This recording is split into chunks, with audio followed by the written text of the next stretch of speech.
Hello, Okay. P-chan. Hello. Let's talk about Orb.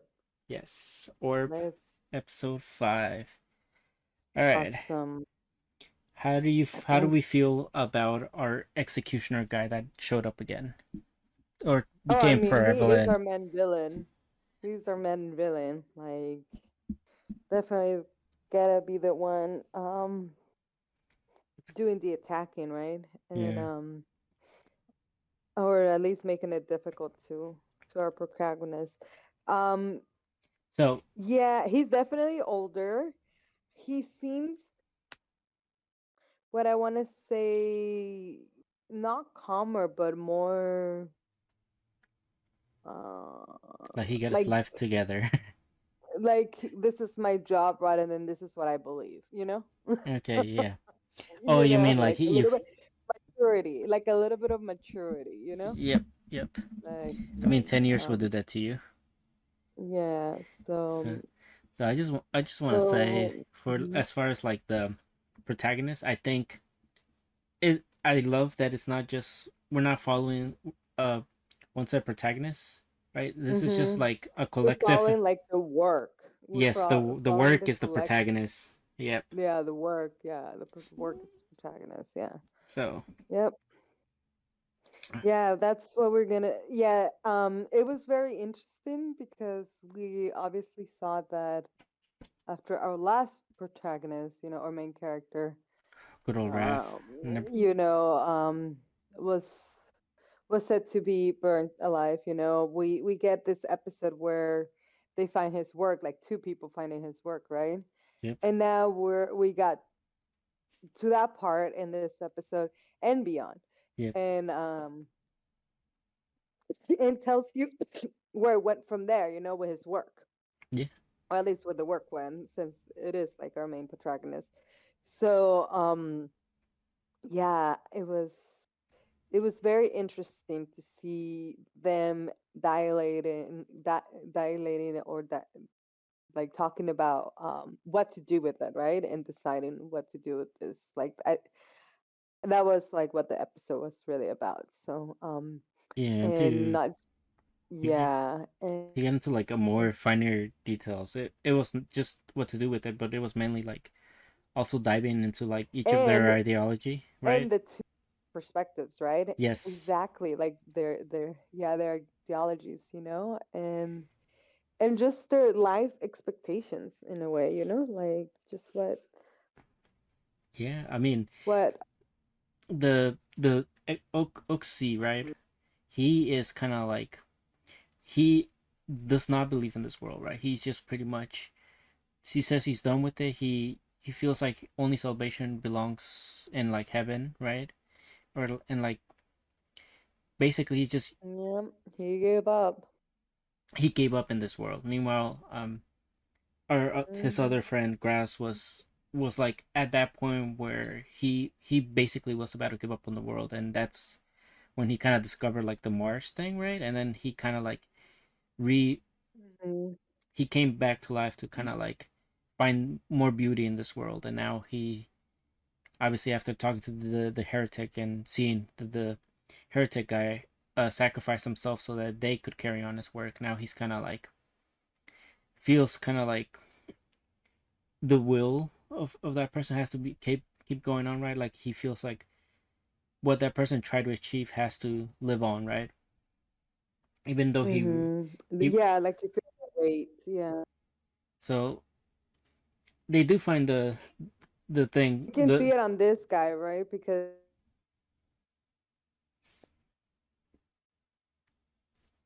they find what? no, I was gonna say like I was just gonna talk about how they when they did find the tomb, like uh they weren't able to Oh, translate. define. Okay. Yeah, they weren't able to like translate the work because it was in Latin, Oh yeah, and I thought yeah. that was kind of like funny, but also like really smart because it showed like these this work has to be kept alive somehow, and like how do you make it like kept alive if people that find it don't find any value in it, right? So like if some random Mm-hmm. person found it and they're just like, oh, this is all Latin, right? Like they wouldn't understand what it all was, right? and they'll probably just leave it there. So like a person that does know, or that does find interest in like this work can continue it later on. And Mhm. you know, this is where they come at a crossroads, right? Because they're essentially like they have to find somebody that can translate it, and because they pretty much ditched their duty to guard the heretic in this pursuit of this research, they really had no choice to go back anymore because they just betrayed the church.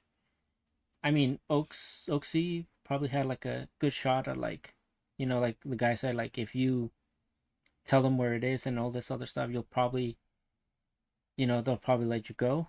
You'll probably just get that one warning that they find, right? That they're pretty lenient with if you just like confirm to the church beliefs once again. And but as for like Gross, it's really over, right? So like he wanted him to make a choice for himself, whether he wanted to keep going along this path of like trying to find the truth of the world, or or if he just wants to go back to his normal life and live cozy ish, live live by God, the world he knows, right? And Yeah, submit to it. Submit to the world, to the reality, or change it, the perspective. I felt like that was really the theme there, and it really, I felt something when the when the other, because he was very so unsure that he's like, decide for me to the other guy, like, and the other guy was like, well, we're fugitives, so we should stay together to for chances to survive, yeah, and then we'll decide what we're really doing, but I am going to take this work to someone, like I am going to give it to the right people, so it can mean something, and that's my like work, that's my duty to do that.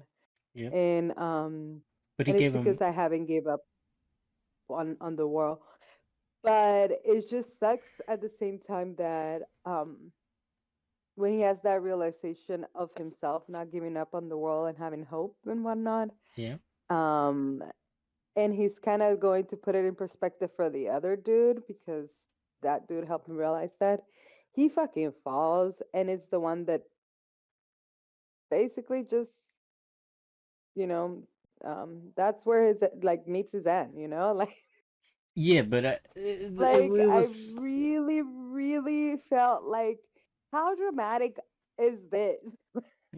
yeah, it is. But also, it is like just goes to For like show, the dude that is not interested in it to be left in a situation that, yeah, it's like, and the other one just happens to stay. Yeah, it was just very very like I felt like it was like in a way forceful for him to make that decision, because obviously he didn't want to even think about it. He didn't want to, like, he was just like, I stopped looking at the stars so I can stop thinking about it, and therefore I can just be okay with how things are, yep, because I used to love that. I would have start wonder, and it would have just created problems for me, and blah blah blah. And so I don't know. I just felt like, again, like I mean, very dramatic for him to feel, in that situation. yeah, So, a lot of weight but I was, mean, he's good. He's yeah, very good. yeah, like you said, a lot of weight got put on his shoulders where it he's now gonna be forced to make a decision, right? It's no longer Mhm. just like trying to like stay on the sidelines and see how things play out. Now he has to be like an active participant in what's gonna happen, right? And Mhm. it is sucky that the guy realized that the work is gonna be more important than his own life, and he was willing to give that up as long as there was just a chance that his friend or coworker or colleague, whatever, like Oxy, was found some type of hope to want to continue this, which he did, right? He he found a little bit of Mm-hmm. hope, and when looking for the monk that the guy trusted enough to like hand this research to. So in that aspect, it's so good. Obviously, I think I still so far I think Raph has had like the biggest impact in the series so far. Uh, but Mm-hmm. these depending how like this plays out with this new monk that it's gonna probably translate all this Latin. We'll see, but yeah, they make it very abundantly clear that this is gonna be like a work in progress, and we're just gonna have to constantly keep switching like who's gonna be taking the lead next, right? So like we can't really get attached to like any of the characters that we follow along this path. Yeah, but other than Yeah. that, Yeah. So that's what happens there. yeah, I mean, animation's beautiful like always. It's very thought provoking because obviously we know this is something like in our world we already know, right? In real life we already know this is the case, but it's just the dramatic way that they put how they're coming to this Mm-hmm. conclusion that makes it interesting, and like the different characters and like how their ideologies are like questioned because of this knowledge or this thesis at this point. It's what like really drives this anime Mm-hmm. forward for me. Yes, Mhm. I agree. Yeah, but I think that for this one. On to the next one. Ranma. Ranma. All right, we got two Ranma. So episodes. fucking cool, Ranma. Yeah. Yes. So So we got two episodes we didn't talk about last week. no, we did not talk about episode 3, Uh, uh, which okay. was Which was about the pictures, right? no, that's the fourth one. Pretty sure. No. And wasn't this the fifth one? No. You're right. It's the third one. I just found my note. Yep. So pretty interesting thing, right? Like Ranma is having nightmares that a boy confesses his love to him, Yeah. and obviously, like we have the sister of Akane that's making money selling pictures on the side, and she calls it like a little side Like, hustle. Nakuri, it's just what Nakuri does. Yeah. Yeah. Nabiki, Nabiki, I love my Nabiki. Yes. And Yes. and they're not cheap either. Like she's selling them for like 3 grand a piece. I So like, know. Really, she is. And like mm, for a can, it's five grand. yeah, exactly. So and Like this. so I'm just like, damn, I'm so impressed with her. Like she's making a situation out of like poor for Rama Yeah. that he has to get his female side exposed like that, and same for Akane who doesn't pay attention, right? But Yep. but that girl at least she can buy them like a few gifts every once in a while, for like secretly taking photos, hopefully. But yeah, we have I think we have a little rematch, right, with this the sensei and the no, not the sensei, the senpai and what's in Ranma, right? They have like a lot of, another Mm-hmm. little scrimmage, and it, and Yep. he Need to gets. mention the. Uh-huh. Go ahead. No, I was just gonna say he does hit like Ranma. He does get a good hit on Ranma, right? And he tries to play it off like it didn't hurt him, and I kind of just like Mm-hmm. flicks him, and like suddenly he like shudders down because he's in so much pain from just that one hit, Yeah. and we have to take now we get like a little more how do you say like character moment with the doctor Tofu.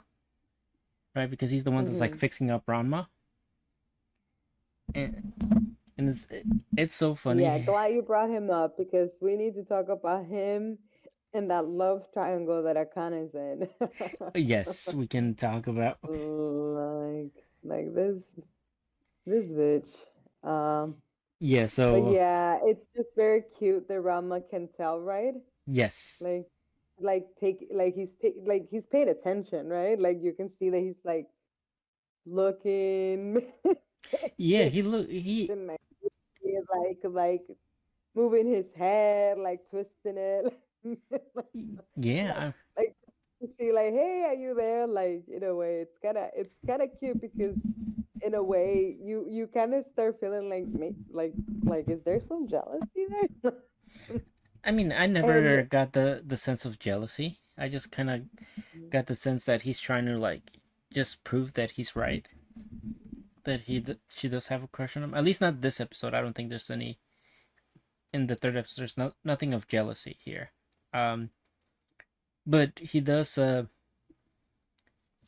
try to get like a kind of no, I'm just saying because he is trying to make fun of it, like yes. he's all like, "Oh, don't you hate boys? Like, oh, you have a crush on him.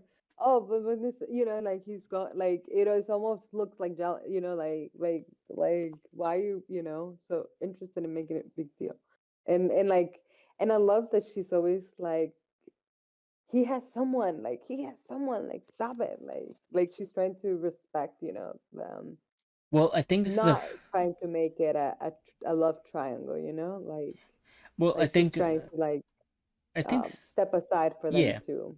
Um, I think it's the first time though that we learned that he does have interest in somebody else, right? I don't think we learned it till this episode because she learns when she picks up a phone, and who is it? It's like her sister, her like right? I think mm-hmm. yeah. So it's her oldest sister that the doctor has a crush on, and my God, Mm-hmm. like I just want to say like poor Ranma who get has to get like that neck treatment because every time the sister comes near, the doctor just like loses all sense of like being an actual doctor, right? Or like chiropractor or whatever, and just like snaps his neck sideways Uh-huh. in multiple ways and just does not fix his neck. But it's cute because the I think the doctor sees that there's like a bit of interest that Akane has towards Ranma, and Yeah, yeah, of course. and he sees that, and that's why like when the first time he gets healed, right? He does tell Ranma, hey, you should look out for her. She has kind of like a soft spot, right? And he like pats him in the back, or we think he pats him in the back, and lo and behold, he like hit a pressure point, and Ranma just could not walk, so like kind of like carries him, but he was kind of like, no, I don't want to be carried by a woman. I'm a man, right? Mm-hmm. And he gets splashed by water, and it's like, okay, well now you're a woman, no problem Yep. there. um, but I like how Easy fix. yes, um, I like how like most of the Ranma's kind of like masculinity, uh, toxic masculinity stuff is kind of like being how do you say like dampened because now that he gets to experience being a woman as well, Mm-hmm. now he has to. There's multiple things he has to take into account, and he kind of gets to see like a glimpse of what it is to be a woman. Obviously, with Mm-hmm. the senpai that's crushing after him, which he hates, and now like also he does say that he's a bit weaker when he's a woman as well, right? So like now he has that Of course. physical like nerf for that as well. So Mm-hmm. I like that, right? Because like obviously he's pretty sexist, and this really like it's just good for his character to like learn and uh really understand how women feel and you know for certain things that he says. But Hmm. What else happens this episode? Uh, That's about it. oh, no, there is one thing I do want to say. Like, I do think like they Akane and Ranma spar for a bit, right? Oh And yeah. and he tells her like you're kind of cute when you smile, right? And she kind of like Mhm. gets a bit flustered by that, and he wins the little sparring thing, and then it's like a little cute moment, right? And I was like, oh, that's cute, Yeah. Ranma. Like I love that you're trying to be kind of like soft with Akane, right? And then she tried to Definitely. like, and then like in the and then afterwards, straight afterwards, like not even like 10 minutes And then afterwards, he's stalking her. he goes Always up. stalking her. Well, yeah, he like goes up and she's trying to smile in a mirror, right? Trying to see like what if Rama was like right about her smiling, and he's like, "Ooh, you look kind of creepy when you smile, right?" Or something like that, and she just loses it. It throws him Mm. off. But yeah, um, third episode was really good. Now we can let's get on to the fourth one with the rival, the quote unquote rival I Oh, want. but so Ryoga, love Ryoga, love his little Oh, one so one one side rivalry. Like, but yeah, oh my god. So yeah, I really enjoy this episode because like first of all it starts off kind of like with a little recap, but it was kind of done in like a video game type of style, right? hmm At the beginning, and I think that's so cool how like they're always changing styles in this anime, like depending on what they do. um I hmm do. So one of the things that instantly stood out to me from Ryoga was hmm that he's lost, like yeah. Oh, his oh sense of direction. yeah. And that reminds me a lot of Zoro from One Piece, and I was like, okay, I think I'm gonna like you because Zoro also has like that same character trait where he's just constantly lost, and he also has the umbrella with That'd be funny. yeah. So I'm sure like the Oda Sensei, the author probably took that and put it on his own. Pretty neat. Mm. And I I think like the was this the one with where the boys no longer like also challenged Akane, right? I think this is where that entire challenge just completely ceased to exist. hmm And when Ryogo finally like shows up, Rama's kind of like, you're that guy, and Akane was kind of like teasing him like, you can't even know like, I love how long it takes them all, and we still don't know the reason, right? I love it. I love it. yeah. So Like, but I so love that Nabiki. No, the other one, Kasume. Uh, she said it. She's like a lot of little things build up. yep, yep. She did say something like that. Oh, so it was a lot of little things that build up. Yeah, I mean, it was a bunch of meals that were taken away from Ryoga, right? So like hmm Rama kind of was storing them for like their next fight, and they were kind of like, when he got challenged, he was kind of like not even worried about like getting there too early because like, oh no, he'll be back. He's just completely hopeless when it comes to directions. I'll see him back though when he gets there. But yeah, like there's a whole week where there's no fighting, right?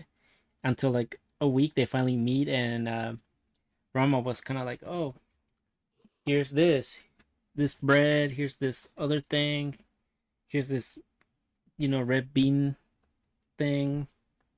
Eh, And And that's he, the other thing. I mean, that's another little thing that throws them. He really mocks the dude. yep, He really be mocking the poor dude. Um, and I think since I'm like an OG, like from the story, now rewatching it, it is obvious how like from the beginning, Grandma didn't really have um a hard time fighting these people. yep, It was just that he he wasn't taken seriously. B, it was it was it was bringing a lot of attention. And C, I kind of was really just meddling, yep, and get it in the middle and being used, or accidents, like that. yeah, like getting water So splashed on him randomly. Yeah, it is a little bit frustrated. Yeah, exactly. It's a little bit frustrated, or not frustrated, but it's a little bit of a thing that I kind of really thinks that he isn't that strong. Oh, he doesn't know how strong he really is, because he really feels the need to protect him or help him or give him a hand when she really is just getting in the yeah. way. That's So, I do like though, like that umbrella the guy has. Like when he finally like and I lets, feel like that was the theme here. Yeah. Hmm. yeah, like you said, like we didn't really know like how strong he was, but when that umbrella kind of like got away from Ryoga and Akane tried to pick it up, I was like, oh, you don't want to get into close quarter combat with him, right? Because he's like freakishly strong. But he does get into it, and not only that, right? But like Ranma's also able to like wield the umbrella even while he's uh he's turned into a woman, right? So Hmm. so that just like really goes to show like how strong he is, that he's able to keep up with Ryoga and all the crazy things with like the uh helicopter, like what is it, headbands, that he just keeps peeling off headbands to like send. That's kind of like shurikens and whatnot. That was like silly. The fights Yeah. the fight's good. Like I like how whenever there's like a fight, they always like change animation styles. I love that. I noticed that too. They were put it very retro, very dandaran too. Yes, So it's very, very cool. I agree. Uh, Yeah, I noticed that too, and I was like, okay, I can work with this because there's always gonna be these little fights, and it gets to the point that it gets like it gets just boring in a way, like you guys really need to fight about that. So I mean, to be fair, Rama did think he was fighting over bread, so yeah. which him being forgetful is kind of like a nice endearing thing that they kind of just introduced this episode, or like then they made more apparent, I should say, this episode, that he's very forgetful of things. Um, but yeah, he does turn into a woman, and he does kind of does try to like help him. And once again, like you said, she is kind of getting in the way, but it's just like he has such a defense when it comes to her, right? He wants to like keep her safe and protect her, that he doesn't really uh notice like when things get really rough. And he pretty much, this was the one time when he probably did not want to be handicapped, because this guy's actually like a good fighter. So like he said some Hmm. things to her that he probably shouldn't have, right? And Hmm. he instantly like regrets it after the fact. And he does try to like make amends with her, but you know, Akane being Akane, she just wouldn't have it, and she tries to argue with them and gets her hair cut off with one of those flying headband thingies that Ryogo sent out. But Yeah, I we're finally gonna have short hair Akane.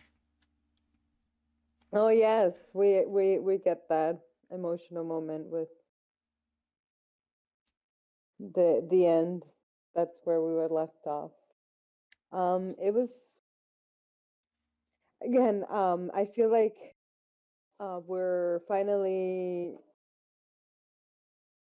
I mean, I definitely don't feel like they were both right and wrong at the same time. Like I kind of was getting in the way, and Rama was just saying it in a very crude way, you know. Like, Yeah, he could have said that so a lot nicer, right? Because yeah, this yeah. So that kind of like it puts a double whammy on Akane, right? Because she doesn't want to lose the boy. I'm sure she doesn't like being protected by him that much, right? mhm, Like because she wants to feel like she secure in her own strength. So the fact that Rama pretty much like just stepped on her confidence and stuff, just and like her feelings, right? mhm. It Yeah. it was pretty crummy of him, but So I feel like they're finally like yeah, like it's getting to be a thing, you know, and they either it's gonna become their thing, you know. well, So well, yeah, like where they did share like a pretty nice moment because when he carried her off right before like he said all those things, she did feel like kind of like it felt like something in her like kind of was like growing an attachment to him, right? Felt like mhm, she liked that he protected her for a bit, but obviously when he like said those mean things, it was kind of like, oh well, you should have not just protected me then, right? mhm, yeah, Um, also, yeah. I just Looking noticed forward to it. Mhm. we didn't talk about how the senpai wanted to date both Ranma woman and Akane when asked. Oh, oh yes, oh yes. I was going to say that that was part of Naviki's strategy, right? Yep. Make him admit that so he would buy both. Yeah, and also the Um, sister let out that Ranma and Akane are engaged, so that's why all the boys stopped. yeah, Uh, thank God. yeah, because can you God F imagine up. every morning you have to fight the entire school, basically. That's ridiculous. Yeah, Yeah, yeah, yeah. glad that's over for them. I agree. I like how Irama was meddling in that. So, Yeah, he was, but also like he said, he couldn't care less for it. But he obviously there is like a growing like attachment between the two. So like I do like that these past two episodes we're kind of like seeing the like you said the growth in that relationship. It's kind of just like the seeds are being mhm. planted for them to like either become a thing or at least have start growing feelings towards one another. But yeah, anything else you Mhm. want to add about Ryoga or No, that's it. okay? Well, that'll be it for Mhm. Ranma, and on to the Mhm. next one. TsumaSho. We got 3 episodes, so Mhm. we're probably gonna So, condense this a bit. Uh, I should say. Um, yes. So we got through the first episode where the story is basically the first two, yeah. yeah, the first episode where the story is being laid out, like where what is this about and all that. So So episode this uh-huh. episode three, like it to like sum it up, kind of like in a way, right? Uh, Mhm. Mai is kind of like struggling with her job, Mhm. and she kind of basically this new job that she has, she has to like hold on. Well, this one is a lot better. It's just she has to deal with people more at hand, right? So like that's one thing that's new, but they decide to like kind of hit a fireworks, right? Mhm. But obviously there's a lot of complications with like Take, right? Because obviously her mother, I think, showed up in the last episode, right?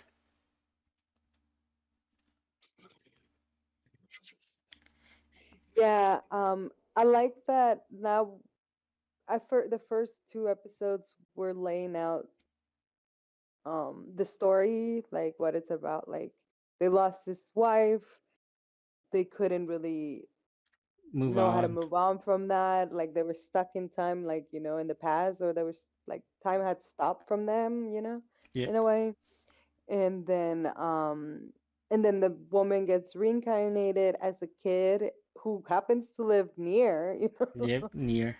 So she stops by and tries to see how they're doing and realizes that she needs to intervene because the world has stopped for them.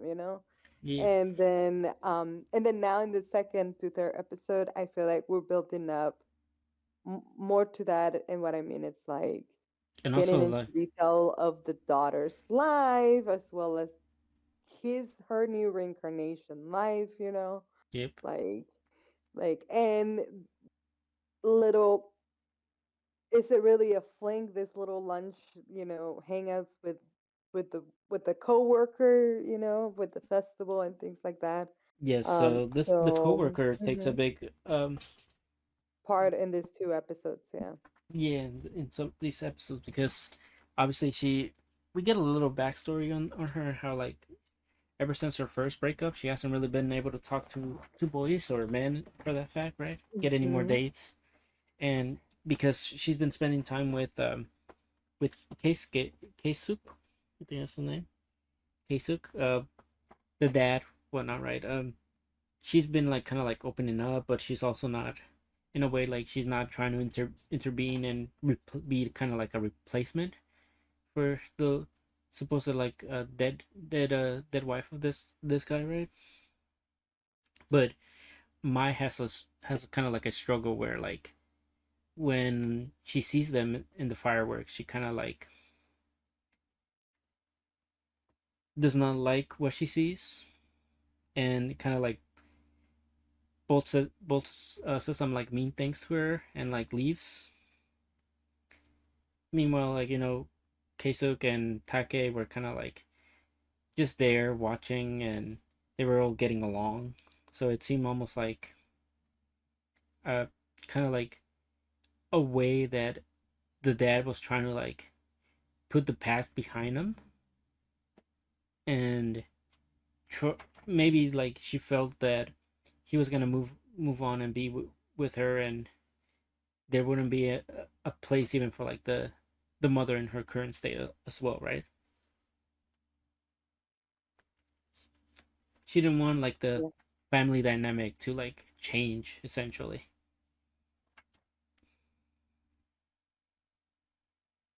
And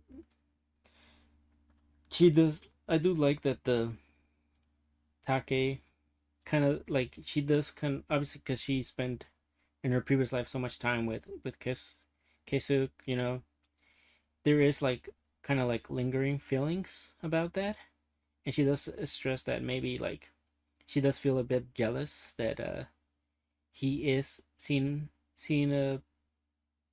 the co-worker for as frequently as possible, right? But also she's like accepting of it, like that it is good that he's seen her because she does want him to move on. Yeah, I like that that whole, because to me it just seemed like, okay, we branch off to everybody else's life. Like, yes, their world emotionally might have stopped, but the world doesn't really stop. Yeah. They still have jobs, they still have other families, they still have other, there's other components. So we got to know those other components, and then um we see them literally adjusting to them, like Yep.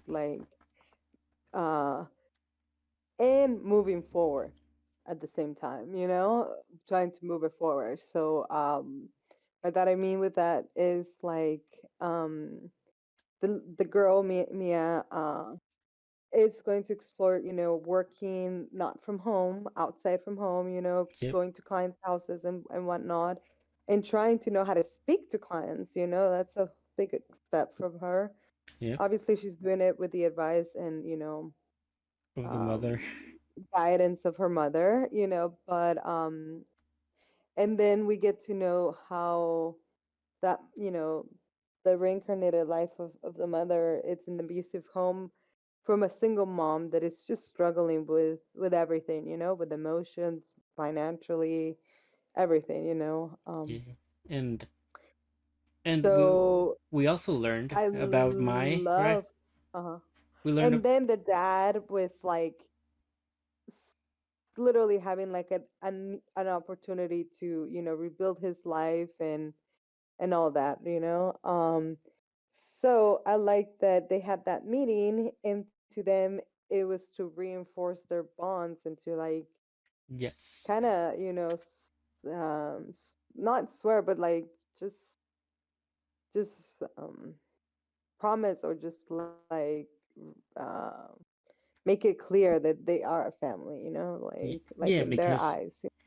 yeah, Mm-hmm. because in their eyes that they'll always be a family, but obviously they came to the realization that this isn't what the outside world's gonna be with us, right?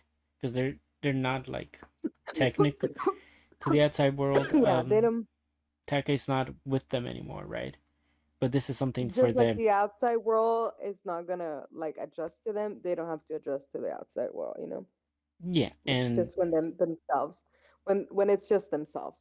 So yeah, I do like that the mother does tell the Kesuk that while she was gone, she was hoping that he was gonna be the one that carried some of the burden from or like was there for Mai, and she felt like that wasn't gonna be like something she would regret. But obviously, seeing how Mai is, like she's like she probably wasn't. She probably needed you, and you weren't there for her, right? And Keisu kind of like makes it clear that he is sorry that he wasn't the dad during that time that the mother was gone, right? Or that he wasn't as present to her. hmm And yeah, I do think that apology was necessary for this whole like promise that they made with one another afterwards. And yeah, that's pretty much what was episode 3. And episode 4, uh we get a little more intel on my job, right? Because now we see her like interact with her later to be I guess kind of like boyfriend in episode 5. Like she asks her mom for like advice on how to like handle talking with people and stuff. hmm And it's just one of those things that you learn along the job, right? Where it's kind of like you have to make sure like they feel that you're interested, right? And and not be afraid to like you know lean into them when possible. And they will go out on dates, on a date afterwards, very cutesy.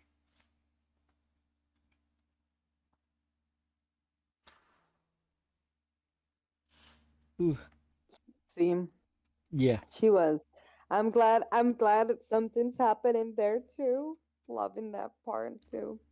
yeah, Loving this development on their own over there.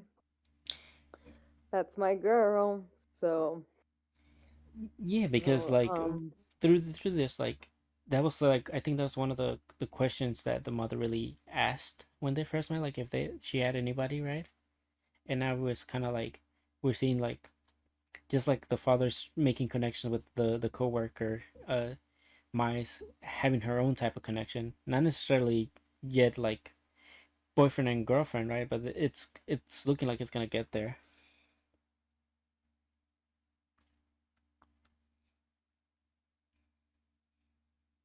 Yeah, and this is where we're like also get like I guess the main thing that from this episode also was like the introduction of the boyfriend, right? I think we get the introduction of the boyfriend in episode 4. Mm-hmm. As And a boyfriend, well, yeah, like they really move fast, but that's all right because they're both to seem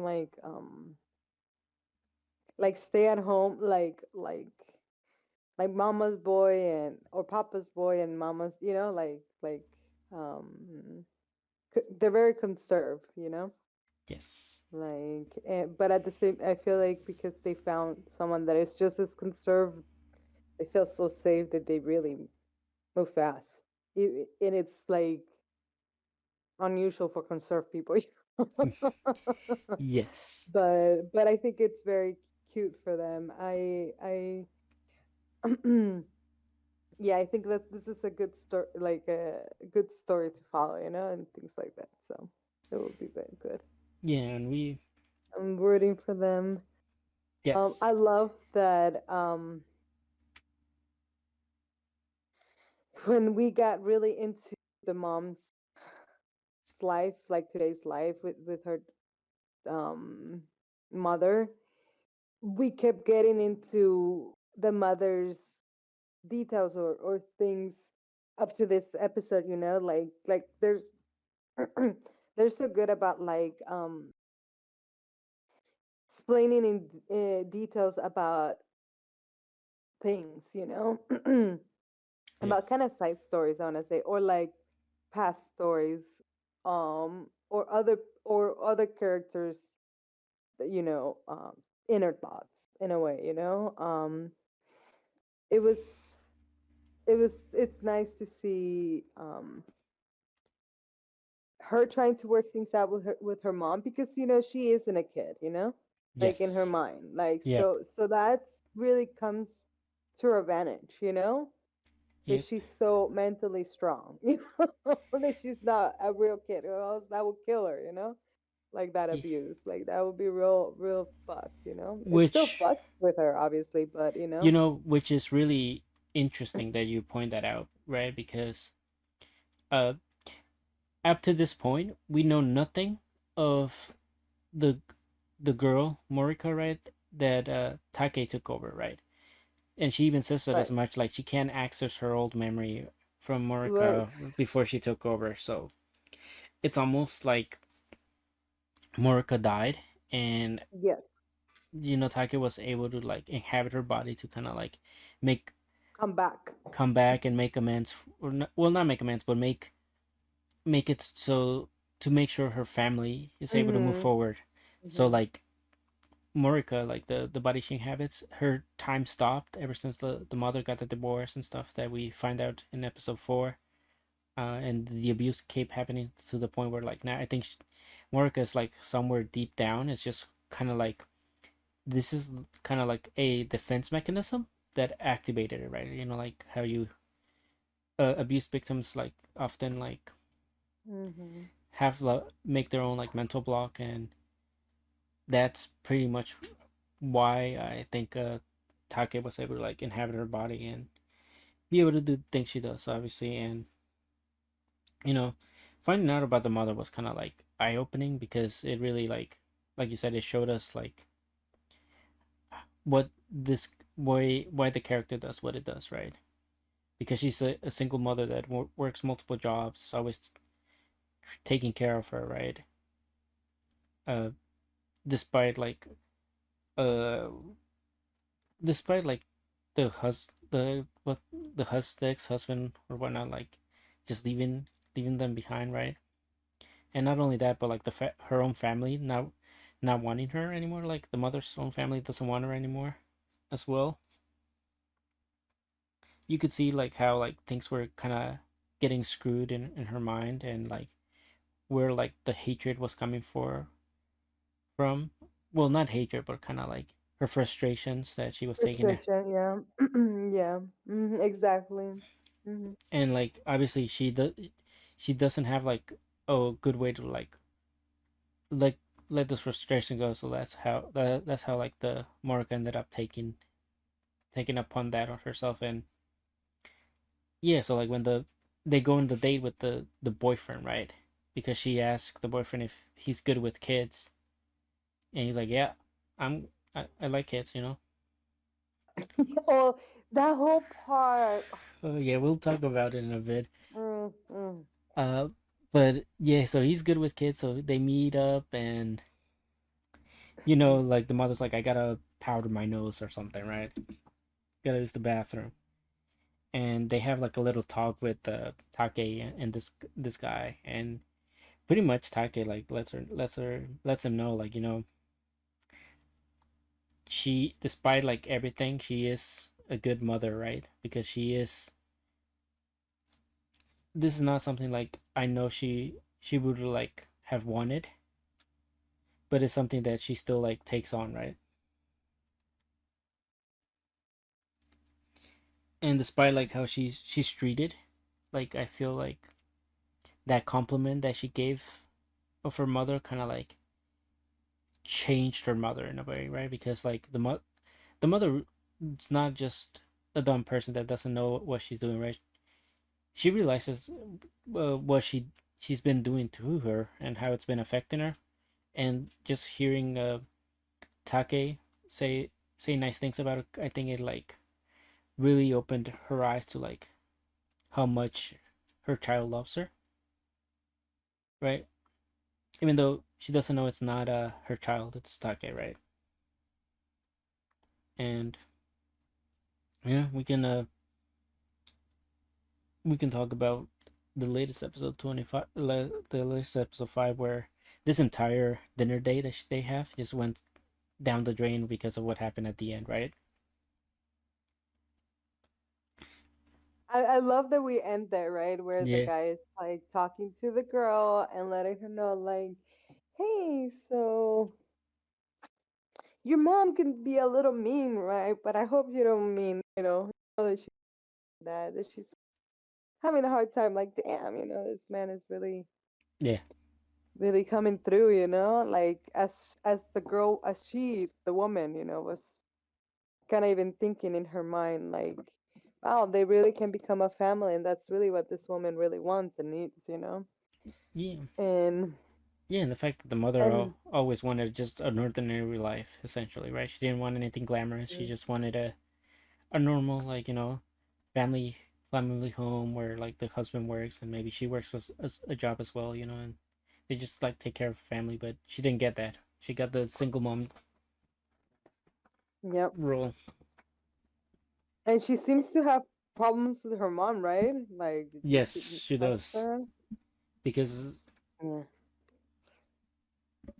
it's one of those things. I think they put it best like in episode 5, where like single moms often take it up on their child, right? And Right. that child ends up taking it, ending up in a similar position as the single moms, and then they end up doing the same thing to their own daughter. Mm-hmm. uh Yep. but okay, we gotta talk about the scumbag that is Hikori, Mm-hmm. who he had this whole date with obviously the mom and Take, and he made plans to see them for like the Christmas Eve like park Yeah, special. everyone was planning for Christmas Eve, right? Yep, Everyone was like making plans about that. yep. And it's fun, like it's one of those family things where it's kind of like they realized that they couldn't like really do anything about not being able to hang with one another, because obviously Mm-hmm. Taki has a separate life from them, and they both have their own things, and Yeah. obviously like the daughter is kind of like trying to build her own life now too with the Renji here from her clientele, right? uh, but yeah, the Hikori, that's come back, that two-timed his wife. My God, you want to take it away? Yeah. Oh yeah. So we're doing the when he gets discovered. Yes, we're skipping Yeah. to that part. It's like, yeah, it's really, really sucky, right? Because she really sacrificed being with her real family, right? Yep. the reincarnated girl, Yep. to make this this like family happen, this picture family, just for her mom to be stood up. And just happens that as they're really walking back to their apartment or house, whatever, they ran into him. That's really, really sucky. And of course she's going Yep. to confront him, right? Hold up. And which is good. Yes. I like that she confronts him. I thought Um, he was gonna like stab him, kick him or something. Like just not let yeah. him just not let him get off the hook with like a simple like I'm sorry I screwed up. And then like my next Hmm. thought was like I hope she doesn't take it out And then the on woman and the kid, yeah. yeah. Well, not the woman. I was more so talking about like take it out on Take, right? Oh, okay, on her Yeah, kid. yeah, Mm. on her kid. Um, because that is such a scummy thing that not only did they have supposedly make plans for this, right? They were also already had planned to like move in together in a new city with Mm-hmm. where his job was gonna That's relook. crazy too. Yeah, they were So really going with that too. so this guy was already planning to have two separate lives, one over in that city and then one over here with his actual Mm-hmm. family. Yep. And That's what it seemed to me too. Like this guy got the opportunity to relocate, and he took it as an advantage of maybe he can have a double life and not ever get caught. So yes, that's why what a he, crazy. yeah, exactly. Like real scumbag behavior right there. And yeah, like Mai also kind of got stood up, but not really because they're not really a thing. But Right. they did promise to Mai and Renji did promise to see each other during Christmas, which is even better. I want to say for them. So Mm-hmm. that's that's good on them. And now we get to like the parts that's really like made me like kind of like emotional, where it was kind of like Take was trying to find ways to kind of like uh put at ease the mother, right? Because she could tell like she was losing it, right? The mother was getting Mm-hmm. ready to call lawyers and whatnot, right? Not only that, like her jobs were stressing her out, and also like the Well, her. we're still yet to see what she's going to do about it, because I really feel like she's going to do something about I mean, I'm it. surprised she didn't like confront the wife and just say, "Hey, your husband is That's kind of what I thought she was going to do from the beginning, yeah." and I was surprised when it didn't happen either. So But I mhm. think they. I don't know how per se like the laws work in Japan, but maybe there's like something because like he gave her like a false hope, right? Maybe Mhm. she can get like compensated in like some lawsuit or some type of way, right? From Mhm. so maybe that's why she hasn't done anything because she wants to get money out of a lawsuit out of him or something like that. But we'll see. Um, We'll see. but I do like that the fact that Take was like, yeah, I can't talk to her to try to reason with her because that's not gonna work right now. She's not gonna listen to Mhm. me, and I definitely can't seem snobby like like try to I get close. know. I know. What? Yeah, like trying to give her advice. Like, come on, child. Not try to give her advice or even not even try to comfort her, right? Because she's not gonna like Mhm. accept it in a way. So like, what's the one thing that can probably like accept that she can probably accept? And then she was like, well, I can definitely Omer cook. rice. Omelet rice. The classic, the Omer rice. Yes, and Yeah. I do gotta say like it did hurt me because like obviously like you could tell like the mother actually really loved this guy Yeah. Yeah. and She was. She was really, really hurt. in high hopes. Yeah. I mean he basically like offered her a way out of her situation and a way into like the kind of life she wanted to live originally. So Mhm. it's almost like she lost that dream twice now, right? Because both of the Yeah. the people she fell in love with like left her, or like treat her Yeah, abandon her. Yeah. abandoned her essentially, right? Mm-hmm. And now like she's kind of like in a rut, and this omelet rice, right? I love how the it was like in the visual kind of like storytelling, right? It was kind of like she was in the dark, but like you could see like when she looked at the omelet rice kind of was had like a light shining towards it, right? Mm-hmm. And it was kind of like it just like moved me when she started eating it, and she Yeah, me cried, too. and she started crying, like, right, because it was kind of like despite She like started to realize that she's just taking it out on the fucking girl.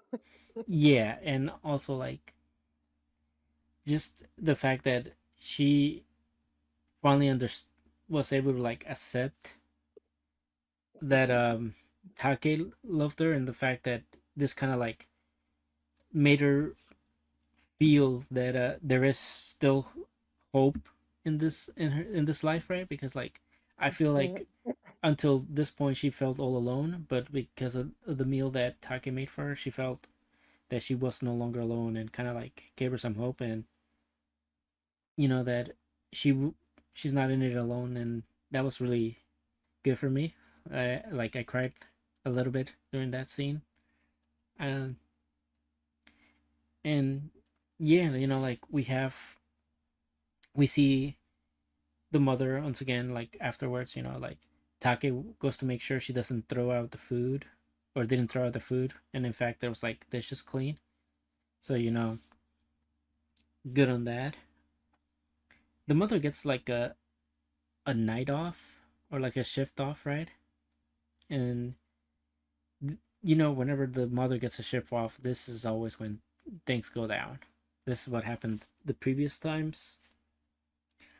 So she goes home and brings like a cake of some sort, right? That the co-worker gave her, because she was also like a single mother, and it was kind of like one of those things that the coworker is like, we don't. She was like, we don't really talk to one another like that, and the coworkers know, but like single mothers kind of have to like help each other out when we can, right? And because after she got home, she didn't find Take or Mariko, right?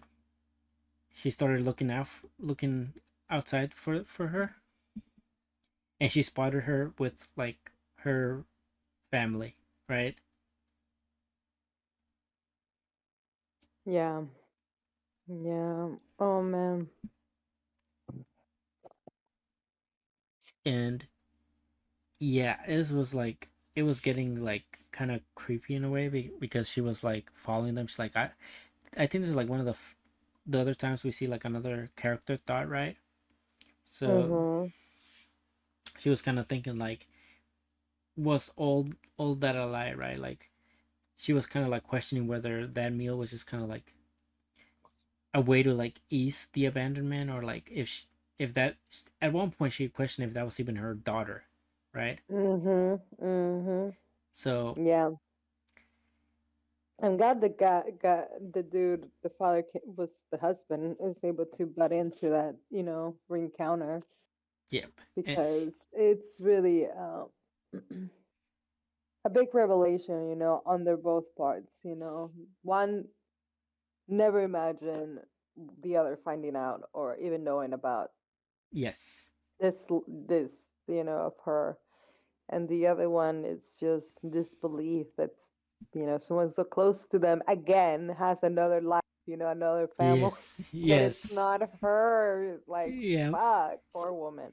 Poor woman is So going that through was, it, and yeah. she does like corner like Take a bit, and tries to question her, and luckily enough, like the father Keisuk was about to take something that she left behind, and he was able to spot the mother, like kind of like put her in a corner, and he intervened a bit, right? Kind of like he pretty much told her how it is, like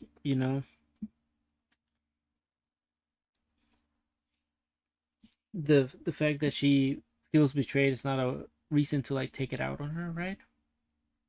Mm-hmm. And and pretty much like the mother like gets so defensive about it, right? And starts questioning them, like, what does she do to you, right?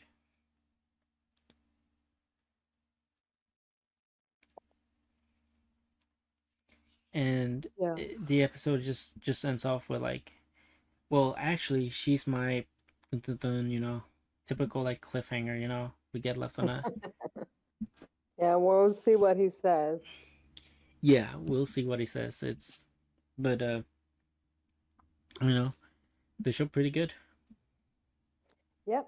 It's developing great. It's showing a lot of side stories, but at the same time, it's sticking to one course. So it makes it very, very interesting, in my opinion. Yeah.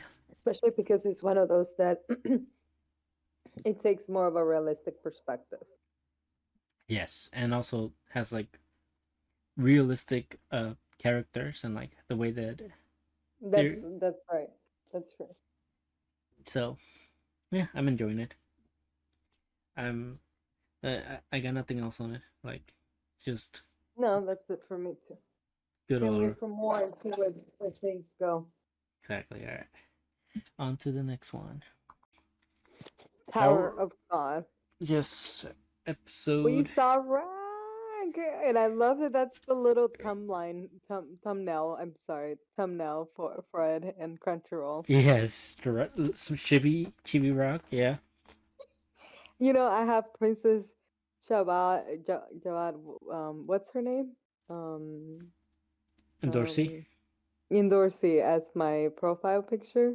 Yeah. But I think I'm gonna switch it to Rank because he's so fucking adorable, especially after this episode. Like fucking Yes. Okay. I think love we it. should start. We should start with Yeah. Rack because we don't get to talk about Rack until now. You know. Um. Yes, I know, right? He finally shows up after what? Like a whole season and a half. Yep. Whole season Like and a they half. really made us wait. Like I love it. I love it though. He's so cute. Um, I love that he. I love how he goes in, right? I Yeah. love. I love. Okay, I love that he's looking at everything. Like he Yep. has his eyes everywhere. You know, like he has eyes. He knows. You know, he Yep. knows what's happening.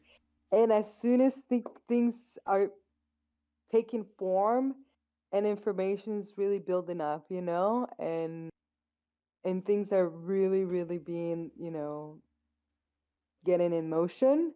Yep. Uh, I really love how they fucking he fucking says, okay, it's my time to get in there too, you know, to like now I know because like we always saw Rag as like a really thoughtless, like avid animal, like you know, instinct animal. Like he I only like mean, drives himself like that. But this time while he's been away and doing his own thing, it was more of not buying into the farce of the act that they were putting out, you know? And he really stayed like um you um, know, his own thing, doing his shed, and then realized what was really happening, and then went back to the good. to his place, you know, where he belongs, where he needs to be. Yeah. So I do so like that the. was I do like I that. love that. They he said he points out that the guy told them to come and get it. That that Bum was alive essentially, right? So Hmm. he knows that Bam is alive, and he looks at Kun and he's like, "What are you doing here?" Right? Like, Hmm. let's go get Black Turtle back, right? Hmm. Hmm. And Kun is obviously like very like no. We Now can't is do that right now. yeah We that's cannot do that right now. Like he keeps saying right now, you know? Like it's and not I'm what we're doing right now. Like yeah, and he like keeps telling him like you keep hesitating, right? When hmm. he's like you can act now, right? And he doesn't quite like get that Kun has a plan to like obviously, I don't think the guy told Rock like, this is what Kun needs to do for him to like get the bomb back to you guys. To Rock, it's just like, my friend is not with us. My friend is in trouble. You're not doing anything about it. Like, our friend is not doing anything about it, right? And he was like, I came back looking for you, and after finding out that that bomb was alive, it made me reminisce and almost want the three of us to start climbing the towers together again, right?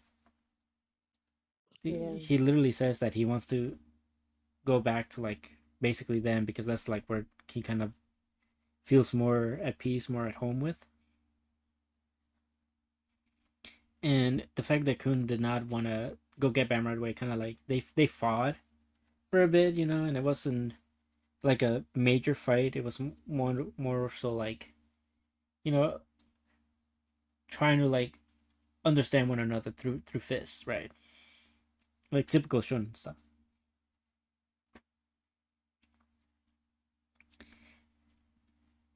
Yeah. And he does. This was such a good moment, right? Because we have Rock. He offers us chocolate to Kun, and we know how much Rock likes those chocolates. Yep. And Peace offering for sure. That's what it means. yep. And now that Kun is kind of like, what is it, like a reconciliation prize, right, or whatnot. And I do like that Kun gets to like tell Rock, like, don't worry, I'm gonna go get Bam back, and it's gonna be in the most underhanded way possible, right? And he's like, that's more like you, right? And that's really, that's such so good. I just love seeing Rock interact with Kun again, because they're like so polar opposites. Kun is very strategic, very like, things have to go a certain way, I have to maneuver things in a certain way, and Rock is very much more so like, no, like, we do things through actions and action, right? Like, no thoughts given of a plan, just straight up, just go in there heads first, and whatever happens. Yeah.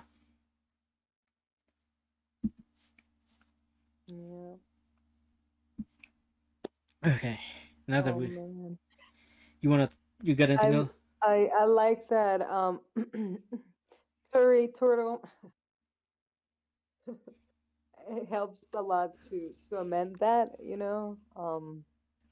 he really sees through it too, because Kun really doesn't talk much. He doesn't really say much. But Yeah. you already know that he's calculated and he knows everything.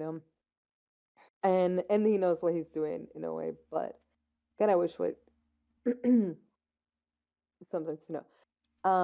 But I like that he right away knew they were old friends. He kind of right away knew that. I feel like he's kind of suspecting that this is about him. No, Yep. I think he really already knows that it's about him. Yes, he knows. because because he just sees how Kun is about him. Yep.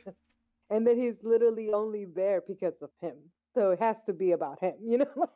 Yes. So and I like that. I like that. I like that. It's really I don't know, very well built because I don't know, like it doesn't really make it obvious or makes it too and too difficult either. Like they don't really like they take their time to really portray this and let us Let us and some. have them like not put it in our face like obviously, but not also really hide it, like or make it difficult for us to see it. It Yes. seems very sublime, but like very tender, very well, like mid, like very mid, like not like, yeah, um, Very nice, balance, yeah, very well yes, balanced, so yes.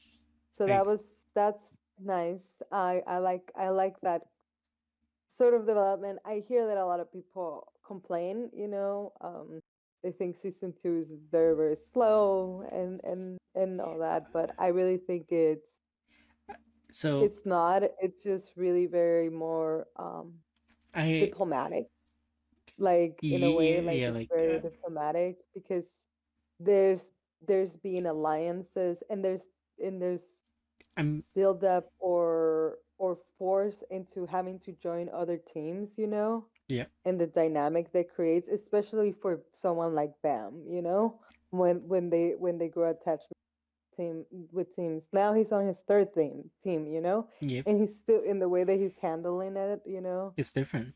um, Also, it's so different, yeah, like I do gotta say, people have complained. Like in the first one, it was like, oh, they're missing out on too much stuff, right?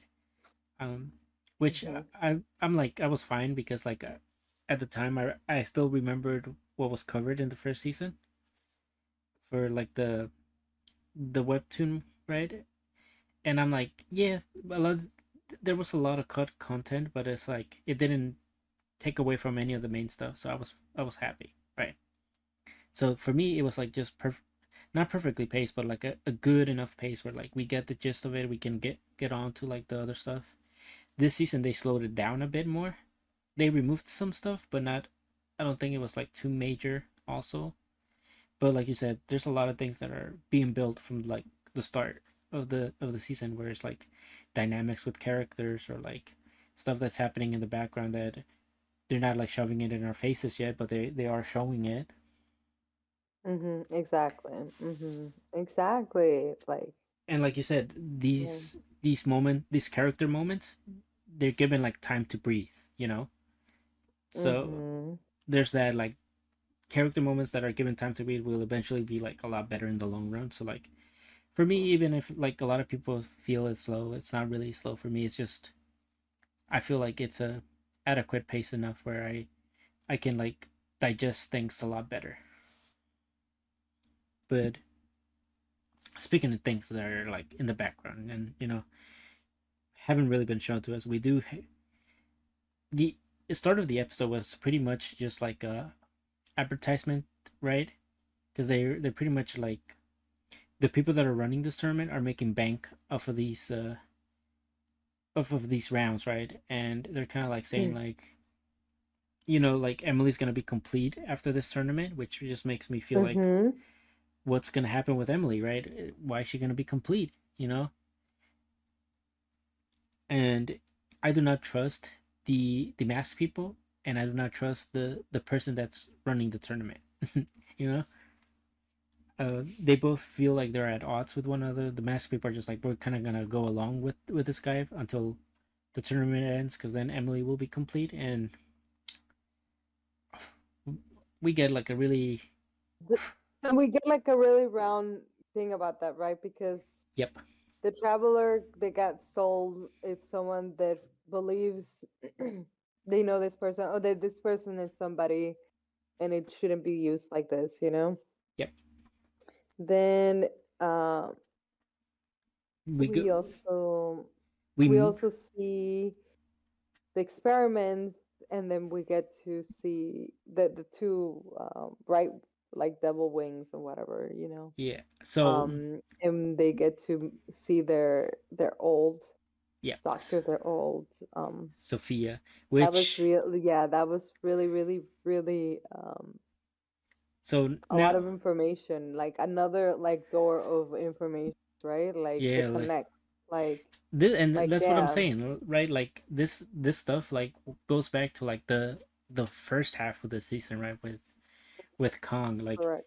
the reason why like some of these moments mean more is because you're spending time with characters like Uh-huh. Kong, getting to find out Kong's backstory and now seeing the connection it has with even the Emily bot Uh-huh. now, and how The Emily Uh-huh. bot is an actual like weapon, just like him, you know, that they're like Mhm. perfecting, and they're gonna use like this tournament thing to like get all the necessary information to be able to fully activate it and stuff. So it's like you miss out on a lot of this stuff when you don't take the time to like really digest what is Mhm. happening and give yourself like the breathing room to like really think things through.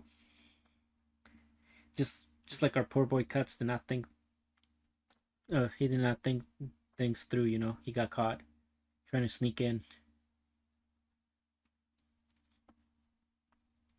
But yeah, I mean, this whole thing with the experiments, we found out that even after Kasano and them were like left to die, they still continue them, and they made them even more better with the that one guy, right? Mhm. And with and essentially Emily Bot's gonna be like the ultimate creation of that weapon, right? So Mhm. Yeah.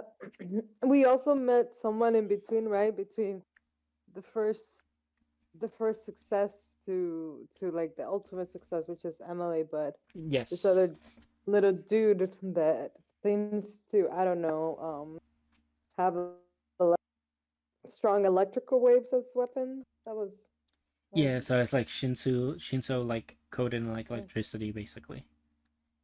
Uh, mhm. so and he was like, I don't deal with what was it, like imperfects, right? Or like failures, something like that, right? He because technically like Cassandra and them are like failures, and he's like supposed to be like the one step above them. So really interesting stuff there. I think the other interesting part is like when people are talking about Bam, right?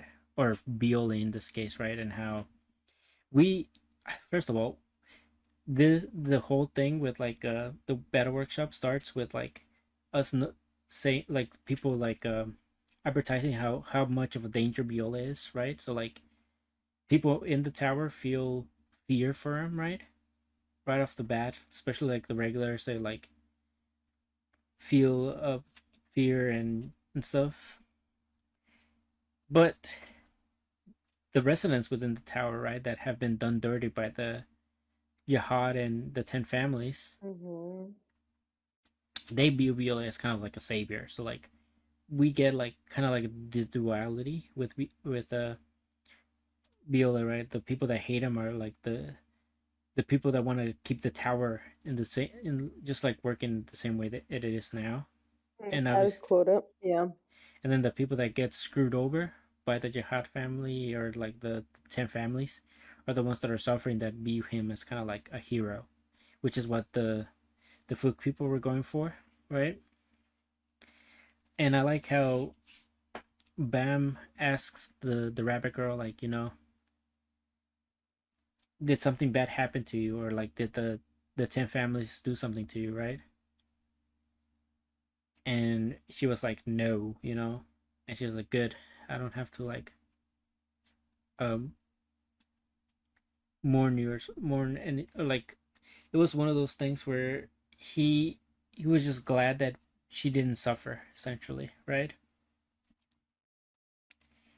So in his way, like he could just focus more on the tournament now that he knew that she wasn't one of the ones that was suffering. And this is when you you want to talk about like the whole Bam being the light that brings people together. Yeah, that was great. I really love that. Eh, um, I love that. We see it when the bunny girl, who is now part of the Bam's third team, that he teams up with. Yep. She's like, I don't know, teasing him, interested in him, curious about him. I don't know what you want to call it. The Yeah. thing is that she's there teasing him for sure, and then and becomes like she's just doing her schemes and whatever, and Bam is just like you can really see the maturity of Bam, Yep. with how she interacts with her, because Bam it's used to get so easily swayed, like Yep. and brought up to other people's perspective, now now someone just as schemier as her and like manipulative her, he brought her so quick to his perspective and even fucking twisted hers, Yep. like it did it like she did not see that one coming. Nope. And what I mean is that what is it that he said? He was like first he was like, oh, because he heard that people hate Kun's family, right? I think Yep. that was what it was about. Yeah. And Kun's family and and the then other 9 families. Yeah. and the other nine families and why they think to some why he's a hero because he's going to destroy that status quo, right? Yep. And therefore some people have been killed or whatever, used, because that's the weight of the tower to reach such power, Yep. and he's meeting those people that therefore they hate Kun's family because he's one of the 10 families. And then now he's like, oh, now I understand why I'm being used, or why someone they can change that for some, Yep. like and then she's like, I wonder if she's fighting because she's been hurt by them too, like Yep. she's out there for that, out of vengeance. And she's like, no, my reasoning is not as dramatic or deep as that. I just go where the money goes, Yep. it's just simple as that. Like, and then he's all like, oh, well then I'm glad that you did that. And Yeah. like like like that I never experienced that. Like, you're glad. Yeah. I mean, yeah, it was really really great. And therefore, she's all confused because how can someone just be so stuck in such a pure perspective, right? Such Yep. a like, oh, I'm glad you lived a safe life, like Yep. like I'm glad you're privileged in a way, like um it's so that other dude, who she says, stop acting like you're my friend, or like you're so you're so close to me, Yeah. because she really tells her what's happening, and how her expectations are not going to be met because he's just a different breed, and you can tell, and how strong he is and how far he's come, that he's got people. If you are attached and you're like that and you haven't even you know imagine some other fools kind of thing, Yeah, and it was so kind of one of those things where it's like I think he was kind of saying like because of the light he shines, like there's always gonna be people that gravitate towards his cause. mhm So mhm like that's especially when he has the talk, right?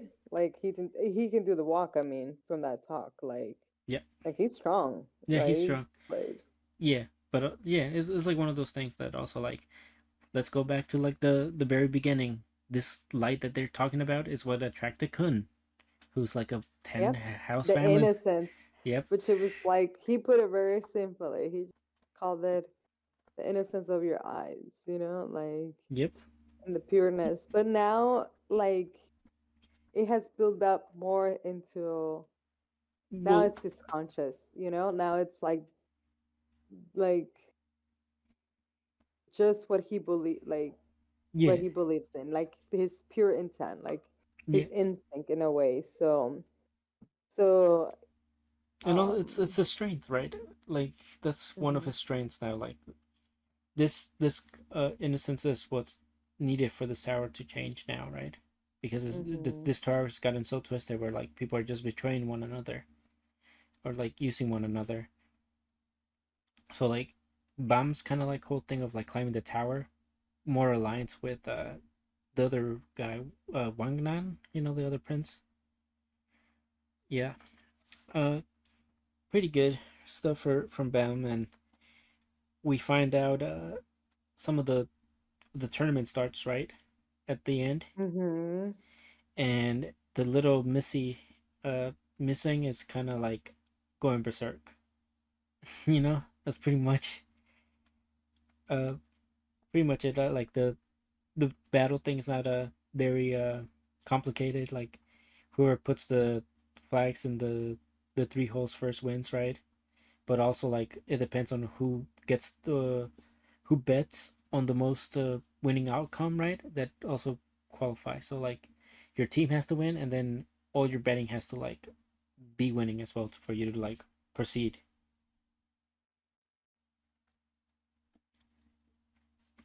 Mm-hmm. Yeah. Wasn't there something that someone sold or something? Oh yeah, we get to also find out the people that invest in Emily, or I don't even know, like there's like a whole like corruption like it like again, like I feel like Yeah, it in the was. second season we've been seeing a lot of the politics of the tower, Yep. and right now we kind of see more in detail and more in like we put in faces to another thing, like we saw that the teachers were double agents Yep. or just sincere teachers. Now we're seeing that and then rankers, I mean rankers, and now we're seeing that scientists and even people that are working in, I don't know, providing, I don't know, the technology for the events or something Yep. like that. There is Yeah. There's the corruption. There is stuff. There's um there's corruption skeletons everywhere. in, yeah. There's Even skeletons in those closets. I mean that And not goes through. everything seems, yeah. Not everything seems as it seems. Not everything is as it seems. So. Well, not everything except Bam.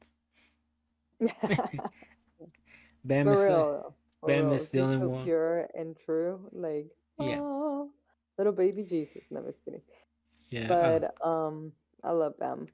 So yeah. I mean, So I guess the last thing, right? Because they're kind of trying to advertise the tournament, get it more hyped up, right? They talk about how like they have big candidates and whatnot.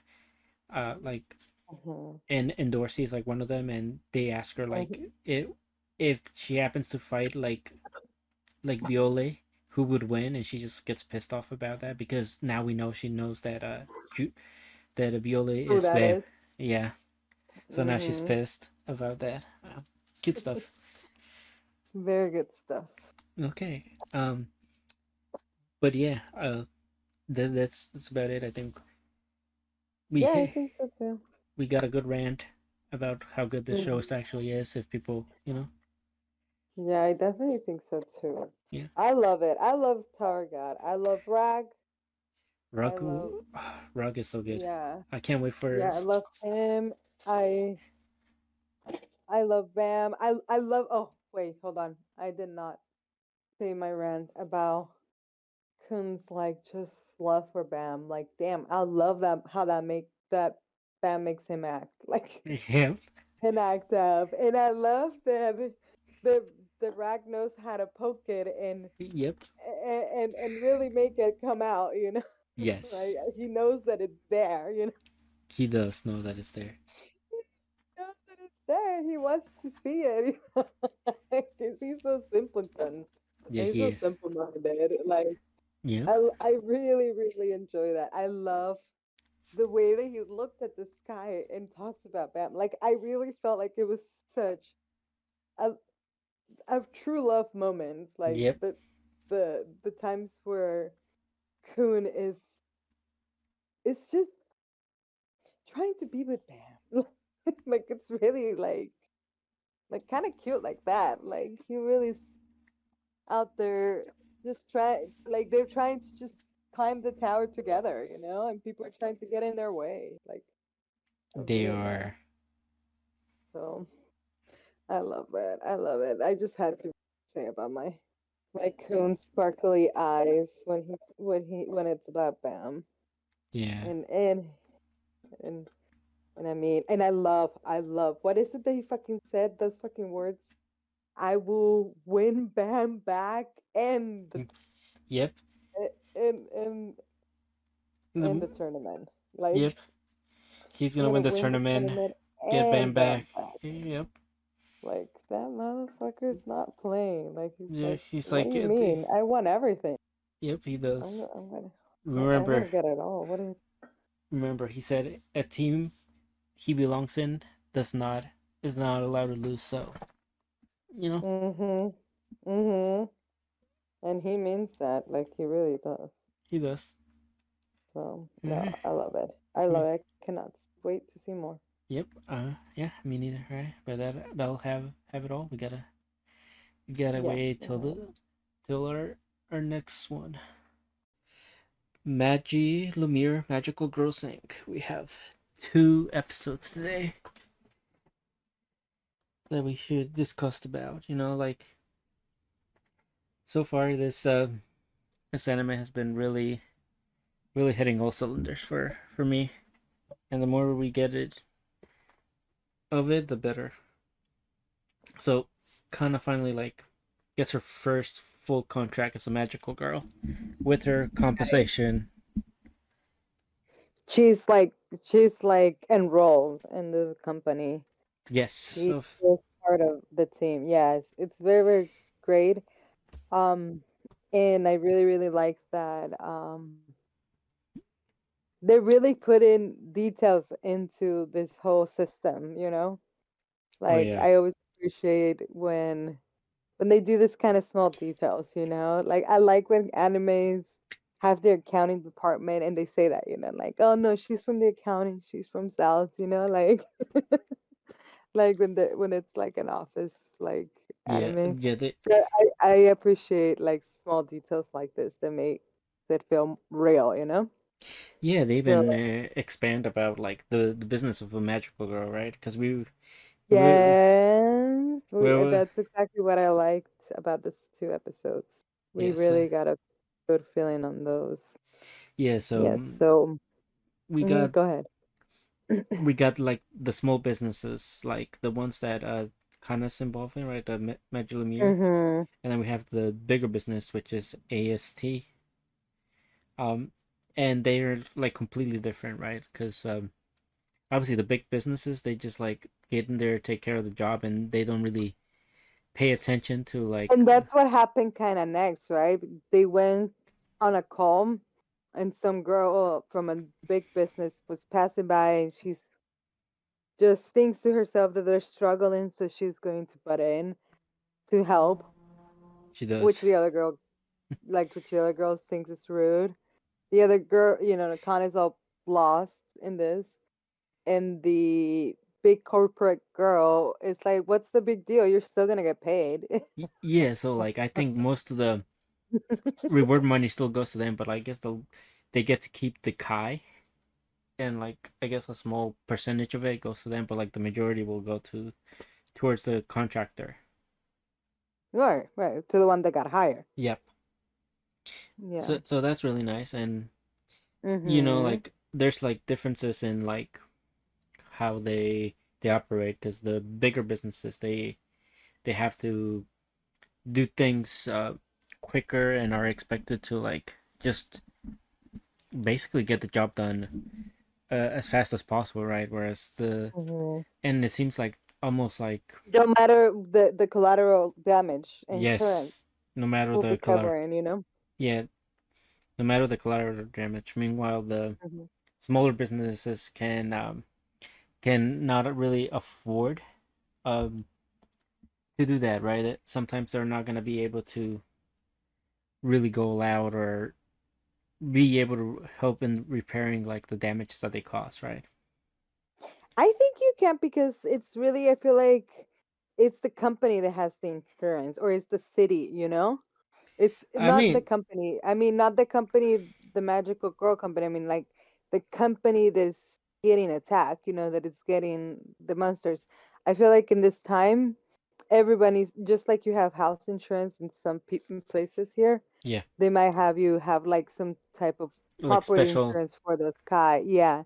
So I don't think the insurance really comes out of the pockets of the Magical Girls company, but them. But still, regardless of it, I felt that like the big guy was saying, some stay small because of the integrity, Yes, because the they don't aesthetics. want to take advantage of the system. They don't rely on writing how, on the system to reach the top, they do it in small, in small ways, kind of thing, more meaningful ways. Yeah, like a more But personal way, right? They like, personal, yes. Yes, which is personal what instead of they kind, commercial. yeah, which is what kind of like the big company from this one, the guy that was running it right from the AST, how he was kind of like, Mm-hmm. you know, I'm more he was basically so mind business, right? He said that he cost him just seeing one of his soon to be ex employees was gonna cost her like 100,000 yen or something like that, right? Mm-hmm. And but she couldn't afford it of her salary, so it's like you get like 3 minutes of my time, right? I know you Mm. saw that, the math that he was making out of her earnings. Yeah, That was crazy. yeah, Yeah, which is kind of crazy considering that these like, magic.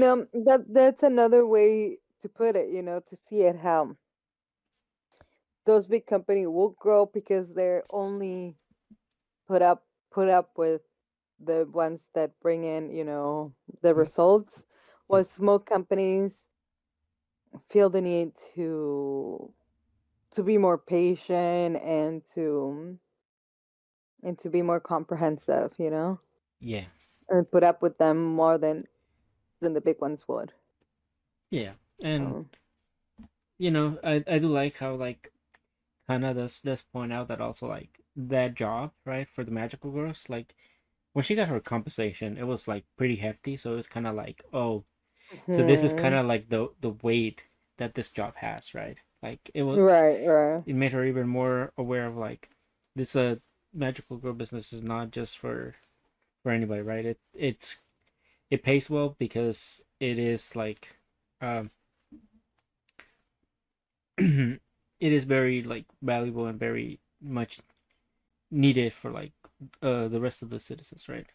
Hmm. So I do like that, and there is like a lot of like comparisons, right, between Hitomi and Kana. I think in this episode where it's kind of like they just make it very much well known that Kana is kind of like the brains and Hitomi is kind of like the bronze, right, like the muscle of the Hmm. organization. Like That's right. yeah, and she does like learn of like this new way to like do the spells, right, where it's kind of like they call it like it was that other girl that used it, right, and then kind of was trying to use like that same spell to kind of like fix the job that they had because there was like a multiple of Kai's, right, and but like luckily enough like the boss told them like we should probably go scout the area first and you know see what's up with it, right, before suggesting any other spells.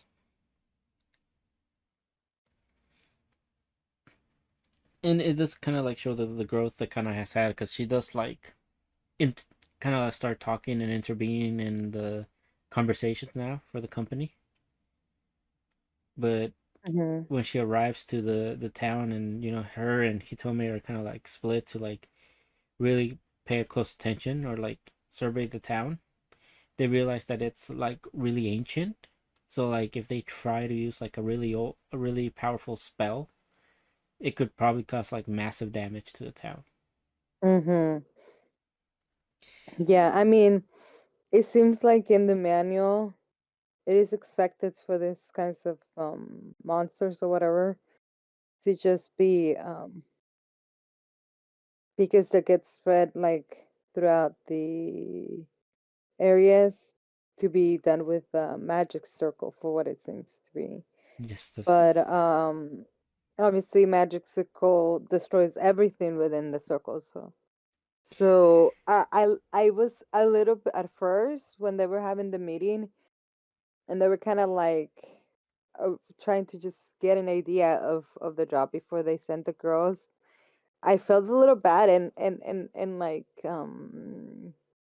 like what the fuck when the president replied to Conan's ideas like no, don't say anything yet until you scout it, kind of thing, until you've gone there, until you've seen it in person, like like he really didn't want her to start thinking until she was there. yeah, And at first, I really thought, oh man, that's a little rude when she's just doing things by the book, and that you would think that they were liking that. Like one yeah, like what a rude way to like bring her, to bring her down when you were putting her up, about that, yes, because she was you getting know? pretty hype. He was getting being brought up pretty consistently before the meeting too. So it was Yeah. So but just like Hana, once you were there, you do realize what he was trying to really say. So yeah, I mean, so and then they had to come I up with love like a that. way to like get rid of them, right? Because they were multiplying at a rapid rate, Mm-hmm.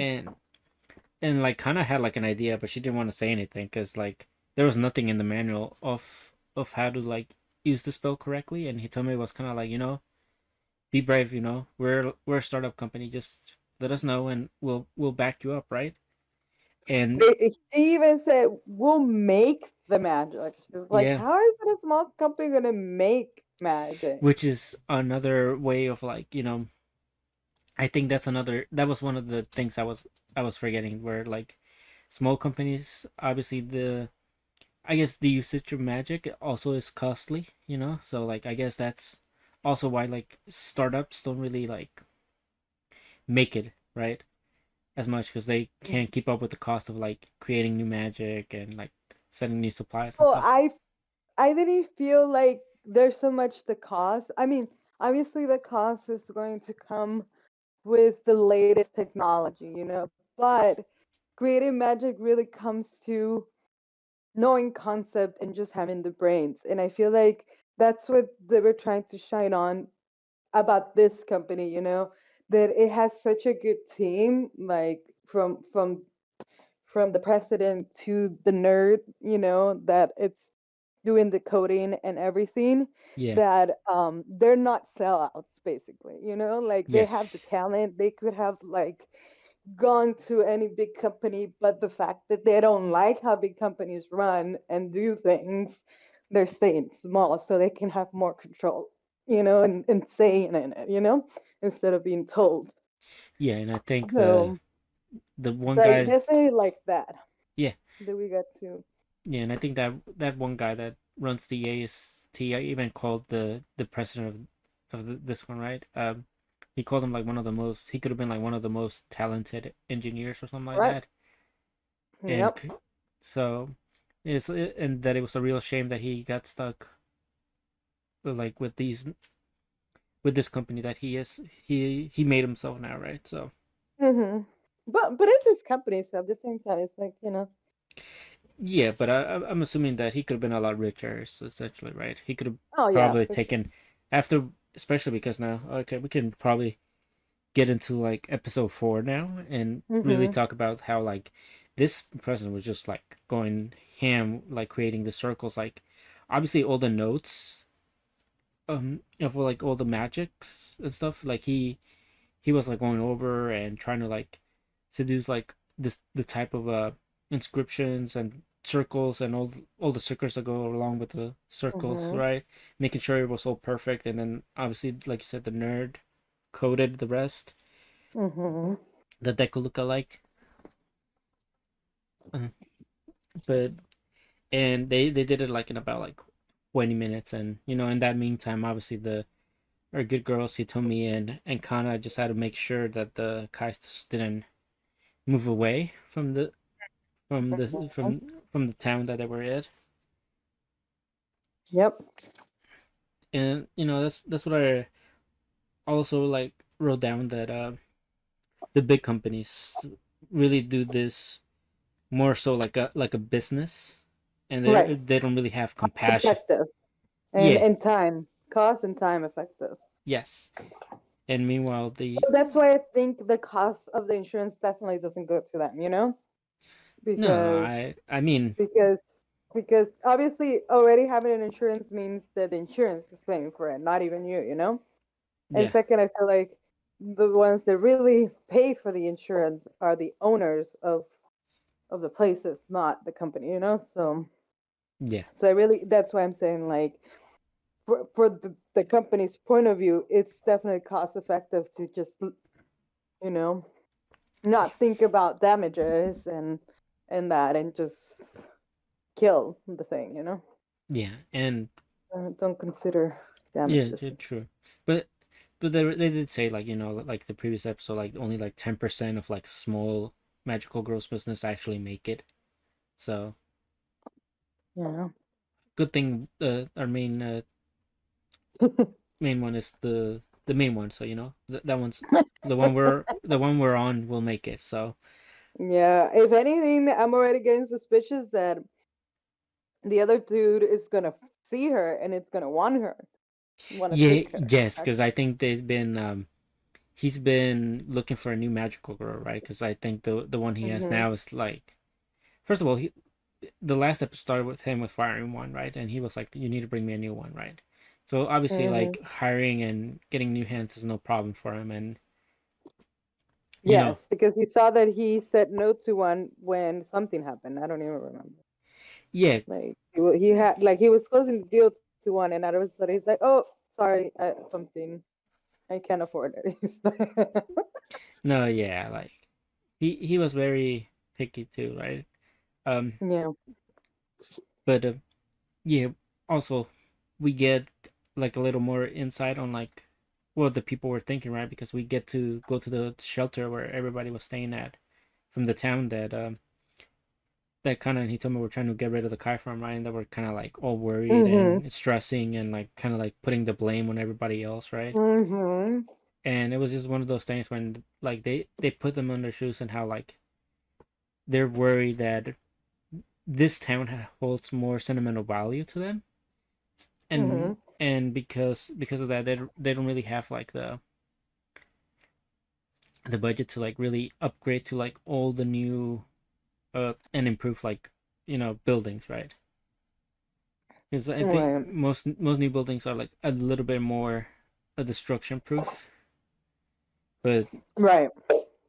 but Obviously, this all models and all cool ones are not going to have that.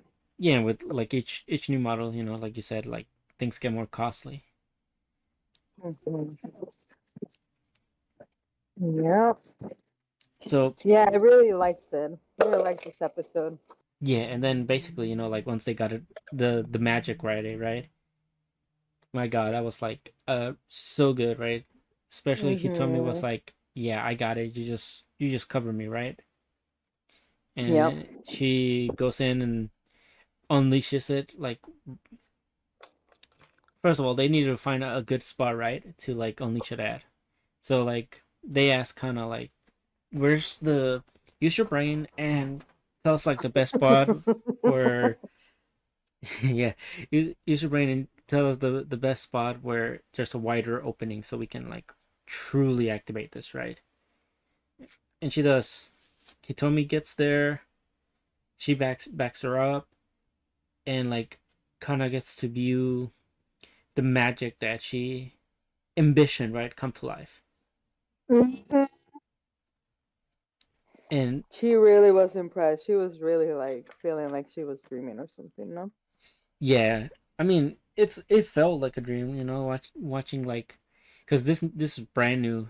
There's no manuals, no nothing on how to make it, right, Mm-hmm. until now. And that's like one of the good things about being a startup. You have more leeway to try and be creative when you use magic. Whereas like I think they point out that the bigger companies have to like stick to the books and just be able to clear things faster, right? And we even see the girl that helped them out last time also kind of view that and be like, kind of like, wow, that's Yeah, like that's what I was gonna say. That not just her, but the owner, right? the Kind of owner, the owner, and the the you magical know girl that he they can. has. Yep. Yeah, they're both ends, right? Like the other side of the coin or the other extent of the side for the president and for the magical girls, right? Mm, Like yep. it was a nice round circle. Yep. And it was both of everybody was breathtaking by it, and it was kind of one of those Mhm. like moments when they realized, yeah, these are like what magical girls do, right? These they create Mhm. magic, not Mhm. And they fulfill people's wishes, right? yes, and they fulfill people's wishes exactly. And Mhm. we get Because I really like that. It was that part of that the public felt so inclined to give them gifts and be so grateful, you know? yeah, they gave our Because they were already expecting, they were already saying how they were already planning for the wars and expecting yeah they were the things to be gone. yeah, So the so moment that they saw that things were like intact. intact, it's like, wow, obviously they're grateful, you know? Yeah, and It then was a even nice then, and that touch. was like that was the obviously when the little girl gives them the Uh-huh. the picture of them, right? And it's kind of like that Mm-hmm. was the moment that kind of was kind of like, president, like I finally get it, this this Mm-hmm. this is our why this you chose this as our aesthetics, right? It's about the people, you know, It is about people. and they got so Even though much. it's being turned as a job or as a Yeah, profession. yeah, it's turned as a profession, but it's this like it's kind of like how you say like the difference between like a passion project and more so the business quality of it, right? So for the president and Kana and Hitomi, that this little company, this is a more like a passion project, you can almost say. There Mm-hmm. is business Mm-hmm. aspect to it, but like they're really doing it for the love of the game. Meanwhile, the bigger one is Mm-hmm. just profit and Mm-hmm. monetary gain, Right, and recognition. Mm-hmm. Exactly. And yeah, I do like how like at the end, they were kind of like talking about how this all played out and how like deciding things and solutions all comes with like part of the job, right? Like kind of did her best.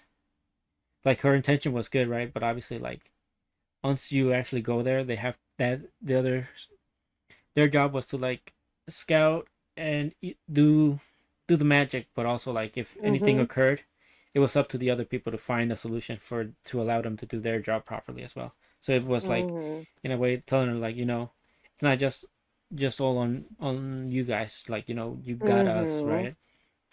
Mm-hmm. Yeah. So it it's got a charm, like she said. It's a little strange company, but it's got its charm. Mhm. I do And like it. yeah, I do. Oh yeah, and about Lim, and that was being portrayed about how like they were arguing about bow styles, Oh, oh yeah, the long ribbon type or styles. small. The rivers, yeah. Yeah, and it's good just having like those bickering moments. Mm-hmm. Makes them like human and stuff. Yeah, Mm-hmm. I And did. silly. Yeah, I did enjoy their little like extra cutscenes. With like when they were after the episode ended and they were like, all right, you got to spy on the boss now, right? And he's just like doing his like routine to like go to bed. Oh, did I miss that? I probably did. Oh, even though I feel like I always listen to the after credits. Oh, maybe now when I watch this week's, I'm going to check it out. Yeah, well, it's not that important. It just goes over like what he does to his hair and Mm-hmm. that he goes to sleep like at 12 every day. Awesome. Yeah. Yeah. But yeah, no, I love this anime. Like obviously Mm-hmm. my gripes with it is that it's on Prime. That's like about Mm-hmm. it. Yeah, definitely feels like you're going out of your way, but It does. I like we forgot about it for like 2 weeks. Well, I forgot. mm-hmm. Not we. I forgot about it for like 2 weeks. Yeah, because I kept watching. I just forgot to tell you that I watched it. Yeah, exactly. No, because I do like it.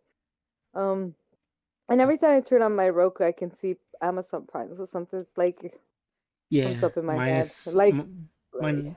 Yeah, mine is hiding. So yeah, I can't. yeah, no, I can see it, and when I see it, I'm like, wait, yeah, Yeah, exactly. I need Oh, to see if a new episode's there. So yeah. yeah, I'll be better. I like it. Looking forward to.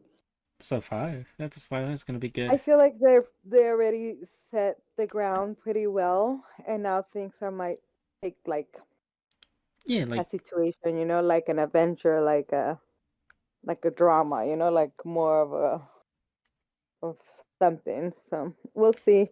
I have my suspicions that the obviously the big one is going to try to recruit her, and that's going to be the. or he told me because he told me he's like super good. Like Mhm. how Mhm. skilled she is not like natural. Like, Right. but How instinct is. Yeah. yeah, You're right. but I Mhm. do think, like you said, I do think we're due for like a good drama section. Maybe like a Kai that's like a bit too powerful for even our girls to handle, and we have Mhm. to Something. we have to acquire the help of this other big Big company. companies. Yeah. Something. Yeah, I feel like the ground has been set up nicely, and now we're gonna see yeah, some drama, yeah, some situation. See? exactly. Yeah, all right. Well, we should move on to the next anime. Blue Lock. Lock episode 28. So, okay. Chameleon. Yes, let's talk about the good old chameleon. Hair. Was it Rio? Yeah. Rio and Nagi, right? Yeah, our good BL couple right here. I want to say right. For real. The way they're like, yeah, they talk about each other is definitely gay. Yeah, this is like even in the first season. This is like Yeah, for sure. the biggest BL energy that this show has. But Yeah. all right, let's. Which part do you want to get into? You want to get into his little backstory first? Yeah, I think that's how it started anyway. So yeah, let's go with that. So basically, like Rio basically wants to win the World Cup because everything else was too easy What's for him, easy? right? Yes. Like getting the girls was too easy. Playing in bands too easy. Getting good grades too easy. His entire life Mm-hmm. was, you know, too easy. His even like getting even like his life after school was gonna be like easy pickings, right? Easy. Because he was just Yeah, gonna take because over like a they billionaire. inherit. Yeah, he was Yeah. gonna inherit like his father's company, which is like over 1 billion. So Hmm. he's pretty much set for life, right? But he has to be the rebellious kid, right? He wants something that he can truly call his own, and that's when he stumbled Hmm. upon football, and Right. the World Cup essentially really changed his perspective and was kind of like, okay, this is the one thing that my money my and like anything else I can't really acquire as easily, right? And because he found Hmm. Nagi, he was like, okay, I can probably with him, I know I can probably do this. Correct. Uh, and that's how like essentially their friendship formed, and all the stuff in the first season and what happened with them. Hmm. Yeah, I definitely feel like meeting Nagi for him was just like, okay, this guy, what this guy has is real true talent, you know? Like, like, Yeah, not and he's so ahead of me, you know? So that's therefore he feels the need to um try to reach him, like, you know, like try to well. He does point out like the stats he has, right? He says like Nagi and like Ren, Shido, even right, and some other, even the Four Eyes, right? That they all excel at a certain stat, but like mhm if you put him up against like these people, he mhm pretty much his entire stats are just even. Like he can mhm he's like at a state where he can go in one direction or the other, right? Like basically this is like his breaking point that he needs to figure out where he's gonna rely his talents on, or mhm or or consider being left in the dust, which was what mhm Nagi was trying to tell him, right? He said he was like in the last season, that he was just not good enough because he doesn't like, he doesn't have an ego, so like his so now it was all about finding that ego for him, essentially this episode. mhm But before he finds it, he does try to play Nagi like usual, right? He's like, I know how Nagi plays, I know where he'll be and stuff, right? mhm And look and behold, like the way he used to play with Nagi, it's just not gonna work out anymore because people have gone and evolved past that point where now Nagi needs a little more sauce in all the passes, right? mhm correct So he gets turned down real quick. So like his passing skills is no longer gonna be crucial for Nagi. Nagi don't even need it anymore. He ends up stealing the goal from the Four Eyes, right? The other speedster. And he's just kind of like, yo, I kind of stole your goal. My bad. Yeah, and yeah, I this was just like another like glaze for like Shido and Ren, who each got a goal. I'm assuming, right? Before Rio, or yeah, Rio stepped in and was like, okay, I'm no longer gonna, I'm no longer good enough, right?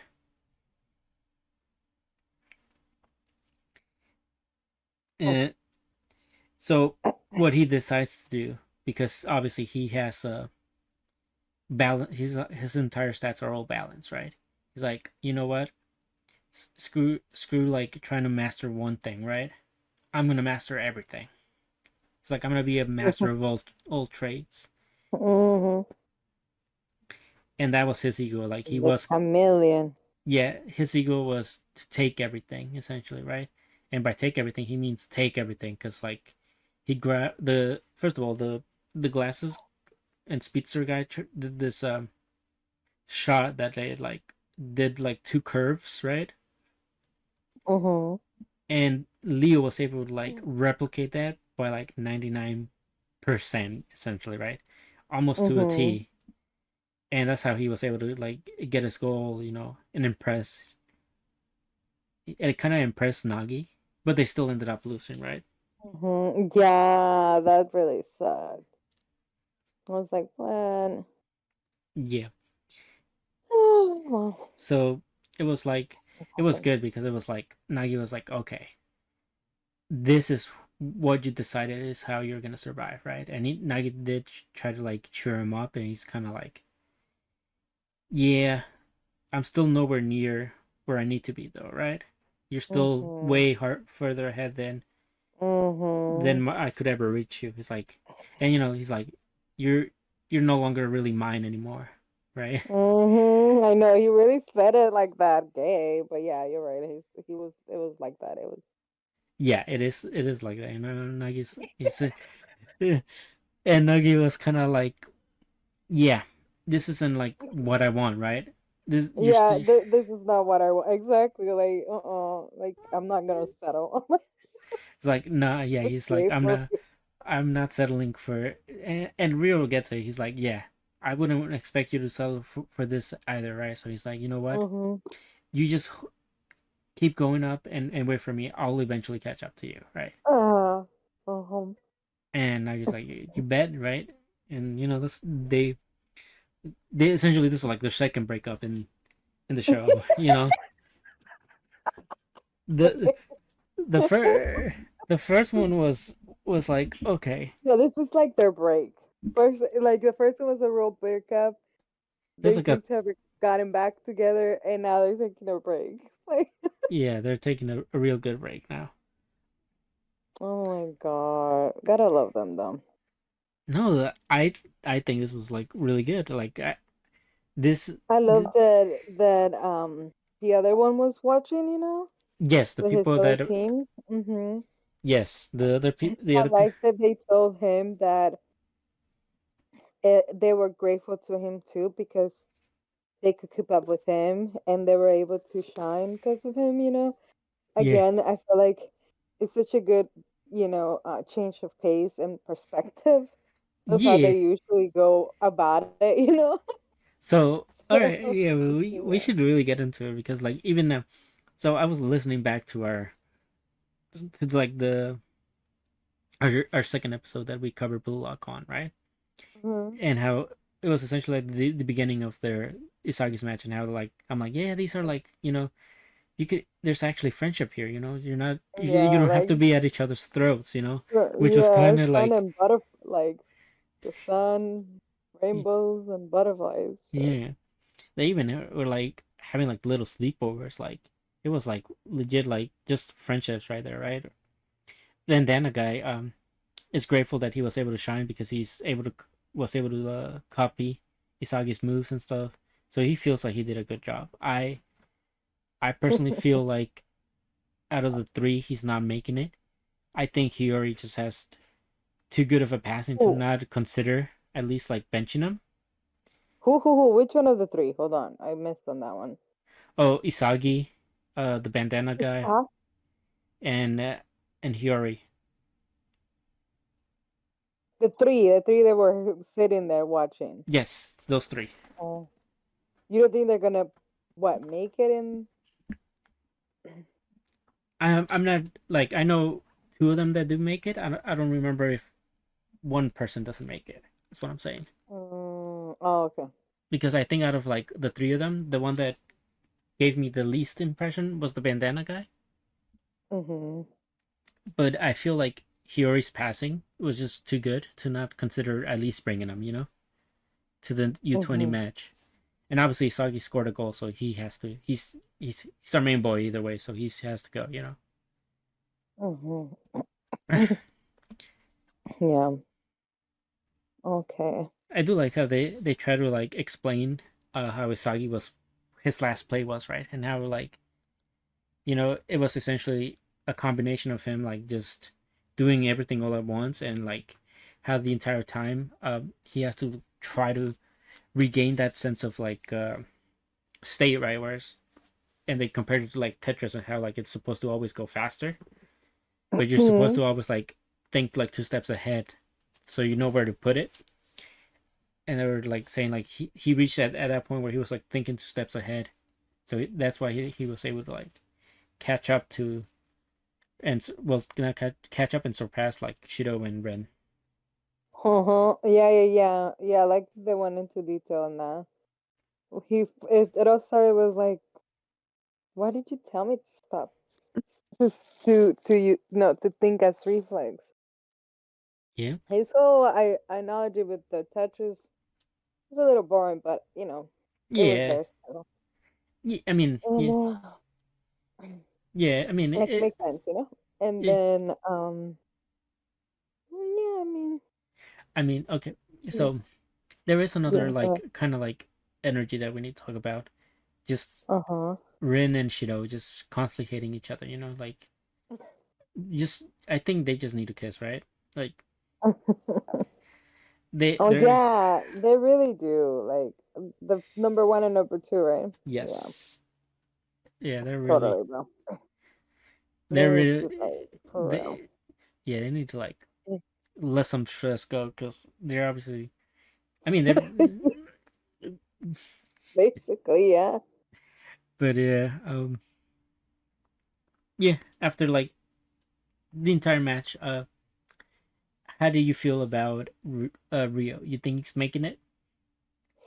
Well, I think he can pull a miracle, and that's how he's gonna make it. But other than that, I mean, All right. So would you pick the tall gorilla guy that jumps really high over him?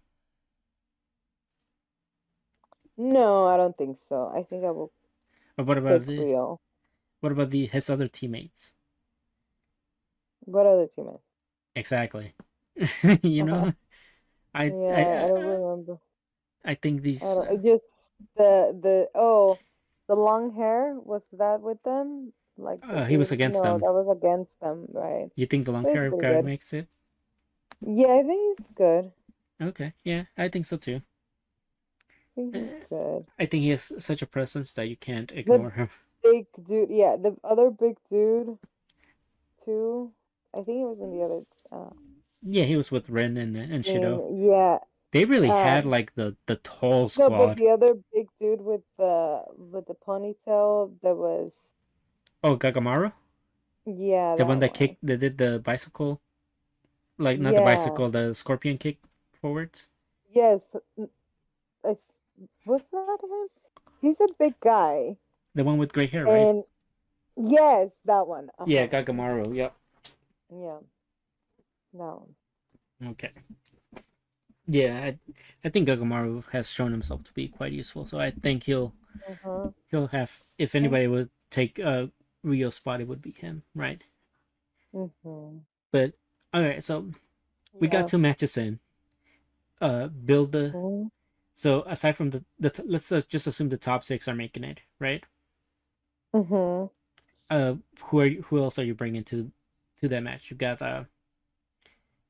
we got like 5 spots to fill real quick. Mm-hmm. Aside from the top six, you mean? Yeah, the top six are already in. So like the out of the other teams, Okay. who are you bringing in? Obviously, Isagi. Yes. Okay. So the Obviously, seven. that thing, that dude, that plays really well with Isagi together. The one Uh. that was like played in different teams. Oh, Like Shigiri, he was, yeah, that the one. speedster. Yeah. No, no, the other one. That one too. That one too, the speed one. But the short hair. Bachura. Yes, that one. I That mean, one. he hasn't played yet, so we don't count him. Just from the people that were involved in these two matches, I want to say. Oh, but then you're saying to fill out the 5 spots, then that's not fair for the ones that haven't played. Well, yeah, I just want to know like who you would take from these two matches so far. Like kind of because obviously there's But some. but I would like to take the guys that I haven't played yet though. Yeah, but you can't pick the guy. Okay, we'll wait another match before we fill them out. Yeah, like yeah, Okay. let's Anyway, uh, because less. there's not that many there. We already said that I mean, a there's lot of like people were there's not really even memorable, or we didn't even see what they did. They didn't do yeah. shit. I mean, for a good So reason. There's a the only two was like that white hair, that long hair for this one, the and Ray. chameleon, Yeah. and the monkey one. But yeah, that's it.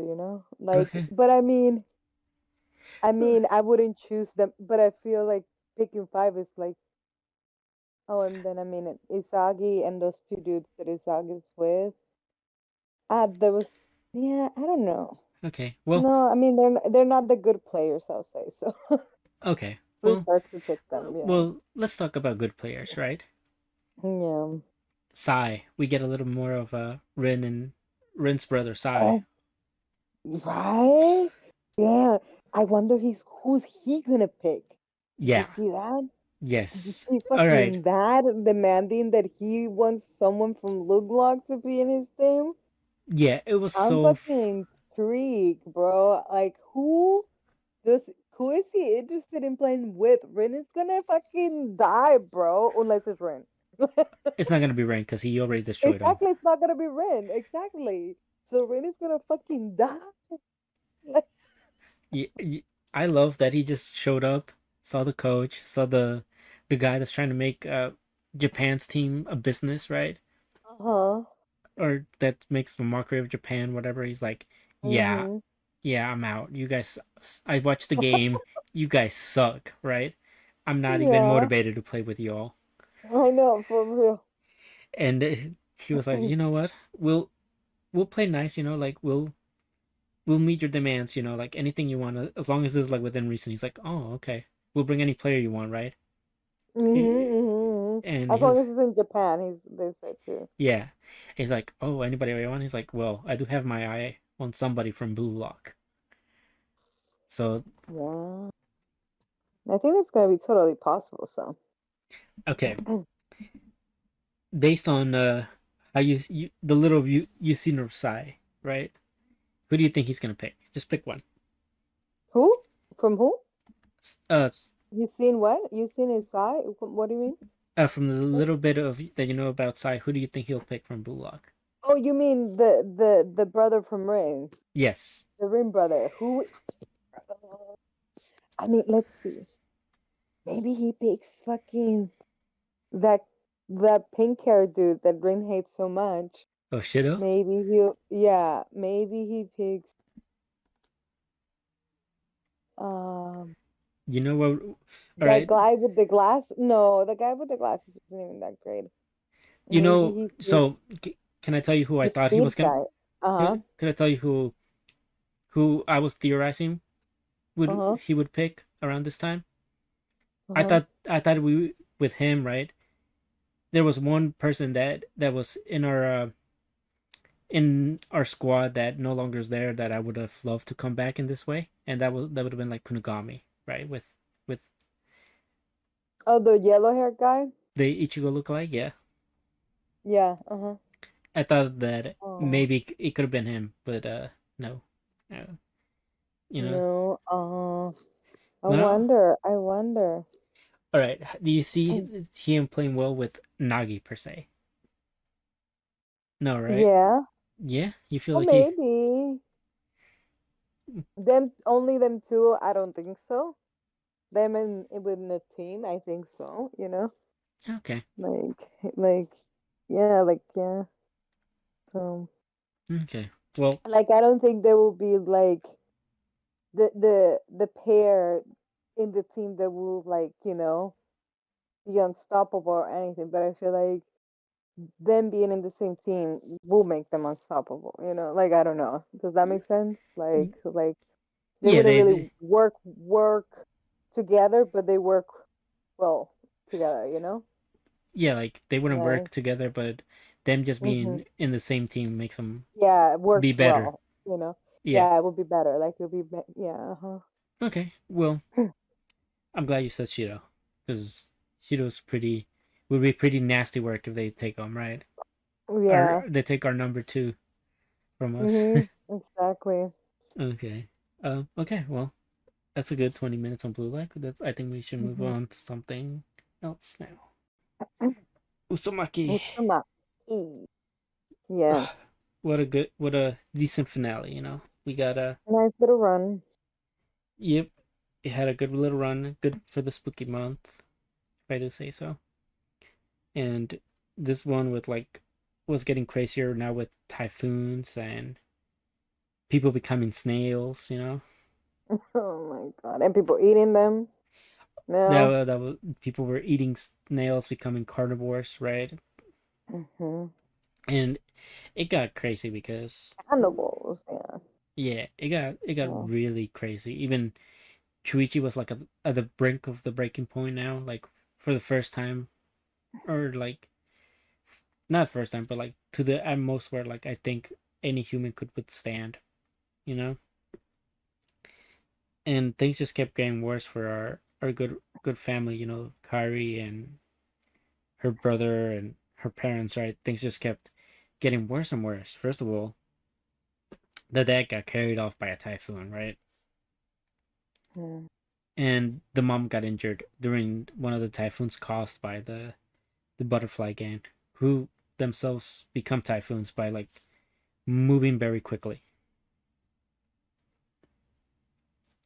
And they're also the ones that realized we can cook up the people that are turning into snails. You know, Mm. it was No shame. it was crazy, They and were all, yeah. you know, I feel And bad. then we kind of see that they were trying to find like a house, right? Like a shelter, seemed like they were Yeah, so talking about. because of all the typhoons So that they were, went out to look to for the lookout to find it. yeah, so at first they wanted to find a place to stay, right? Because Hmm. where they were originally staying, they got kicked out of because they were bringing in a new person from outside, like a news reporter. They came in and got stuck there now. So they were like dragging her around, like making sure she understood to walk slowly so that she didn't cause a sudden typhoon. Made sure not that she didn't like cough really loud or cause another mini typhoon. It's just Yeah. real. They took like the concept of a spiral and just really went crazy with it. Like Yunchi Ito Hmm. really just let his brain run wild. Even like the Yeah. even like the pond at the middle of town, right, was kind of like Hmm. sucking things Yeah. in that got near. And I think at one point the military was trying to show up, or like the naval fleet whatnot was showing up to see what was happening, and it was just like lost hope because it got sucked in. You know, it basically became like a place where nobody was gonna be able to get out, right? Right.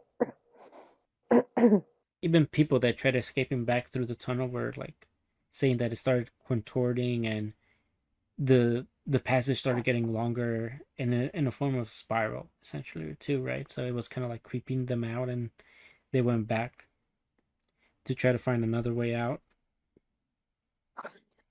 Yeah. I like that.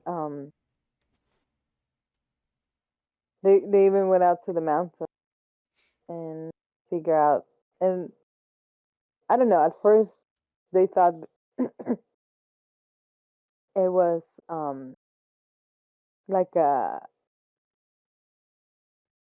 like a circle, like they were stuck, like right No, so at because they. first they went through the mountains because that was the one place that led to a different town or something like that. um and And that's the place that they haven't tried too. Like they yeah, haven't like gone by. yeah, they And have when they did that, it it did feel connect. like they were leaving those cannibals, eating like behind. And then after, yeah.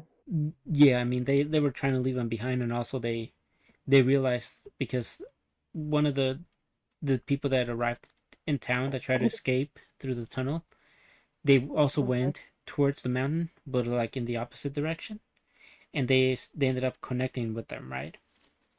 So it seemed like the roads were also like turning into a spiral, so you just kept going Right, around in circles in it.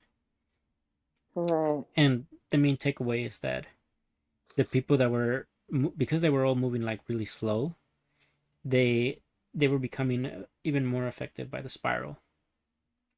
So that means they were turning into snails slowly but Right. surely. And the big victim of it was Kyrie's brother. And they were trying to, like, after a while, after they ate one of the snails, one of the people, they got like a knack for trying to eat it. Oh, yes, The they were on a and now they like were a like, drug. yeah. And now when they saw the brother, like, oh, we can't wait to like slurp it up from like the spiral form, Hmm. and they went crazy. They started like turning into spirals themselves before they even got a Hmm. chance to eat it. Right.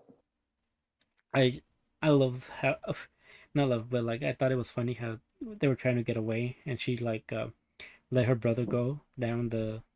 She was like, "You go down this cliff, you Oh know," yeah. And and she then never came back for him, right? no, she Like, never did. yeah. Mhm. And At least but he didn't get eaten. yeah, at least he didn't get eaten. But like then they realized, maybe we need to go to the source of the spiral, right, at the very center, because they saw the town, and one of the guys was like building houses that were like in spiral form, right, as they were heading up the mountains. But when they came back, it's like, oh, it's been like 10 years, you know. Yeah, it was crazy. The time had like skipped that fast. Yeah, it was crazy because like they were moving so slow that time just like passed them by, Mm-hmm. and obviously they were trying to get towards the center, and one of the only way to like really do it was before everything started closing, Mm-hmm. or like they were gonna get caught within like the spirals, which the people that were in the houses were all like twisting and filling the shape of the spiral too. So it was kind of like nasty, you know. Hmm. Yeah. And of course they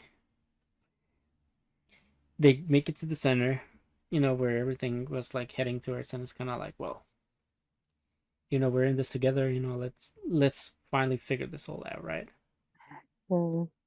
So they start heading down, and they catch this guy that was on the stairs, and he was just like creepy and just held on to Chuichi to try to turn him into a spiral, you know, and dropped them all the way down. Which that was some pretty rough animation. I don't know if you remember it. I did. I did. Yeah. That was like they're like Yeah. just There's a lot of rough animations in this one. yeah. So it was like one of the things that was kind of like funny to me because um after the second episode, people were just joking about like, oh, what if this show is like a downward spiral in animation as well, right? Kind of like going with the theme of the show, right? And Hmm. like, and it really came like full circle that it kind of, as far as animation went, like like it kept getting like weaker and weaker, Yeah. but the story's still pretty decent. I obviously once they make it down below to the main cause of the. That was that was interesting. Yeah, that looked really interesting, and it was kind of like, That world, that architecture, just like how where it was coming from. yes, and Like they realized that the prior, ruins. Yeah, it was really good. yeah, prior to this, that people found a way to like stop the spiral, but it wasn't, or like people thought they found a way to stop the spiral, but it wasn't really that they found a way. It was just that they became the spiral, and then it went inactive because there was nobody to continue the spiral cycle, right? Hmm. So once Chuichi and Kiri finally like became cursed with the spiral, together they went out, and they were hoping that this would be like the last time, like hopefully nobody else would like come into town and have this start all over again, right? But they do, yeah. So they get consumed, and we skip like many years later, and there's people re-inhabiting the town again, and Hmm. and it's and then once again it was like this time it was the girl that's like, don't you feel like it's kind of strange, right, that The we're seeing. spires are seen and coming to life. Yeah. Yeah, so Neat. essentially it's just a way of saying like the spiral continues, it reawoken. Hmm. Yeah, it was. It was the way that Yeah, and they yeah, explained gotta say, pretty good. uh it. I wished, obviously we all wish that this the show could have just continued in the same effect of like episode one, but I'm glad I got to experience it in one way or another. Maybe I'll Yeah. I'll read the manga at one point. Oh, nice. Cool. Yeah. And then Yeah. it's a good Halloween, October, fall Yeah. animation. So put in the mood. Yep. Put you in the mood. So, what do you say would be your final score on Uzumaki? What would you give it out of 10? Good 7. Yeah, I feel like it's a good 7. I mean, Mm, animation really drags it down, but you know, I felt like if I would have kept up the animation, it would have been like a 9. But entertainment value was definitely like 8 to a 9. mhm, Animation was like 6 to a 5. So mhm, 7 is like mhm. pretty fitting. But yeah, I think that'll be it. That'll be it for this one, unless you have anything else. No, that's it. All right, on to the next one. Mhm. Okay, we are talking about Nina the Starry Bride. Yes. So Yeah. I know this is one of your favorites of the season. Mhm. Let's kick it off with how you feel about our girl Nina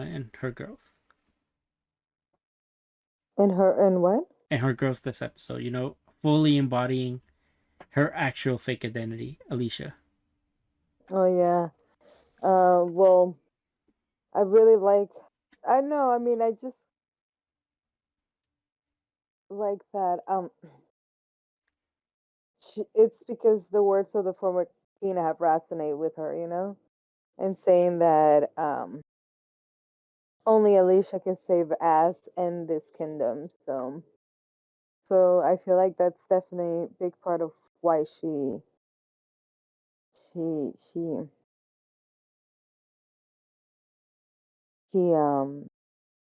She took it upon herself to like take charge, right? yeah, well, she embodied the girl, and and let's just say that she gets put into positions in this episode that force her to, like, the king, Who is a real scumbag. questioning her and accusing her. So Yes. let's start with as she was already getting ready to get picked up, or I guess it was 10 days to to be taken as a bride to the other country, the other kingdom. Yeah, they were sending her So gifts and shit, right? Which yeah, is kind of it all started with her getting her gifts because of that, right? yep. Um, he's admiring them and thinking like, wow, that's how things happen here, And then he talks to As, or she wants to spend as much time with As, right? And As is all telling her to trust her, that he's gonna take care of it, so she doesn't have to leave and go and do that. But she's already thinking that she's already made the planifications for it to even happen, behind his back, so he doesn't even get the chance to stop it.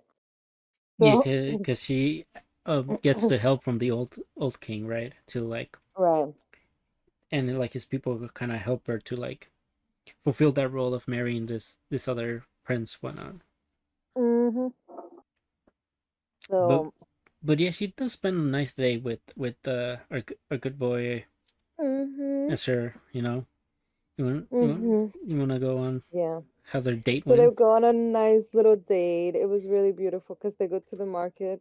He wants to make memories in places that she's familiar with, or she's um kind of show off, or like, tell like tell him about her, and her life, and how she lived, and who she, and it was Yay! cute when she was telling him about the fruit.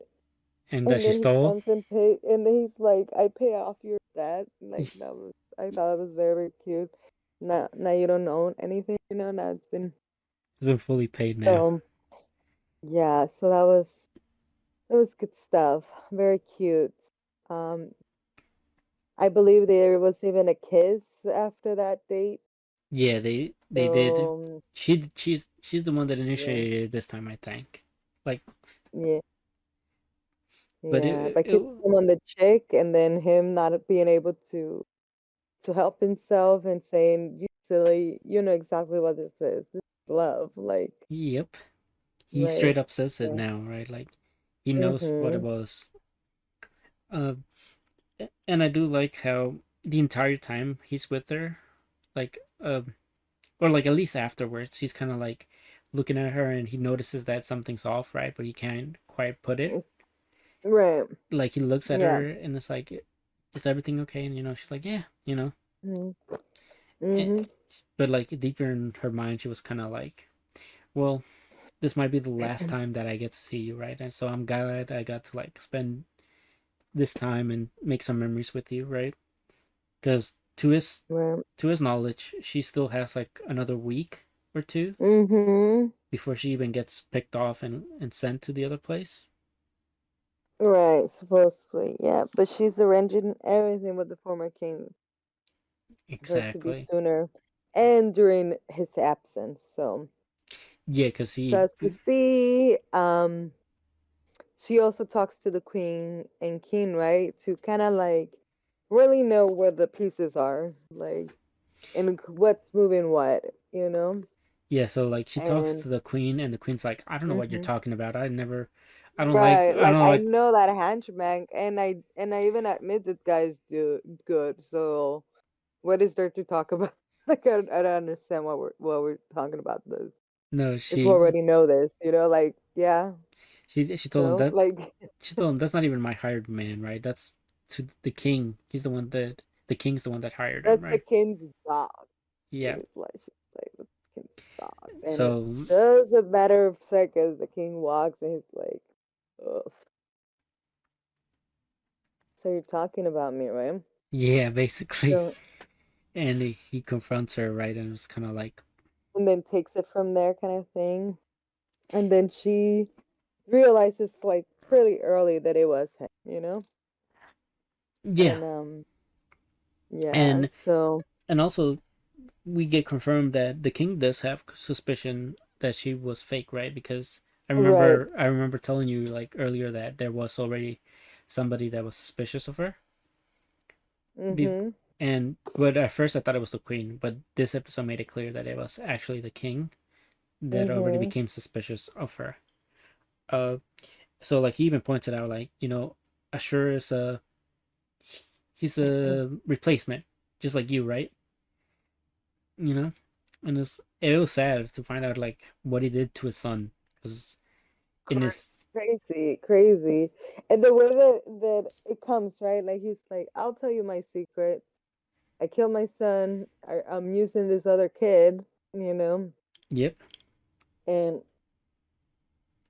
and that is why my second son is taking the throne. So now that I spill my secrets, spill yours. And it's just like, damn. Yeah, finding out that you slapped your son so hard that Oh, and then the fact that he says, "Oh, look, you're making the face that everyone makes." Like, damn. yep. Oh my god, yeah, it was quite a confrontation. I do like hate the way that he like snapped his son's neck, right? Or slapped him too so hard that his son like hit himself, that his neck snapped or whatnot, right? Killed himself. Mm-hmm. Yeah, And yeah, and yeah.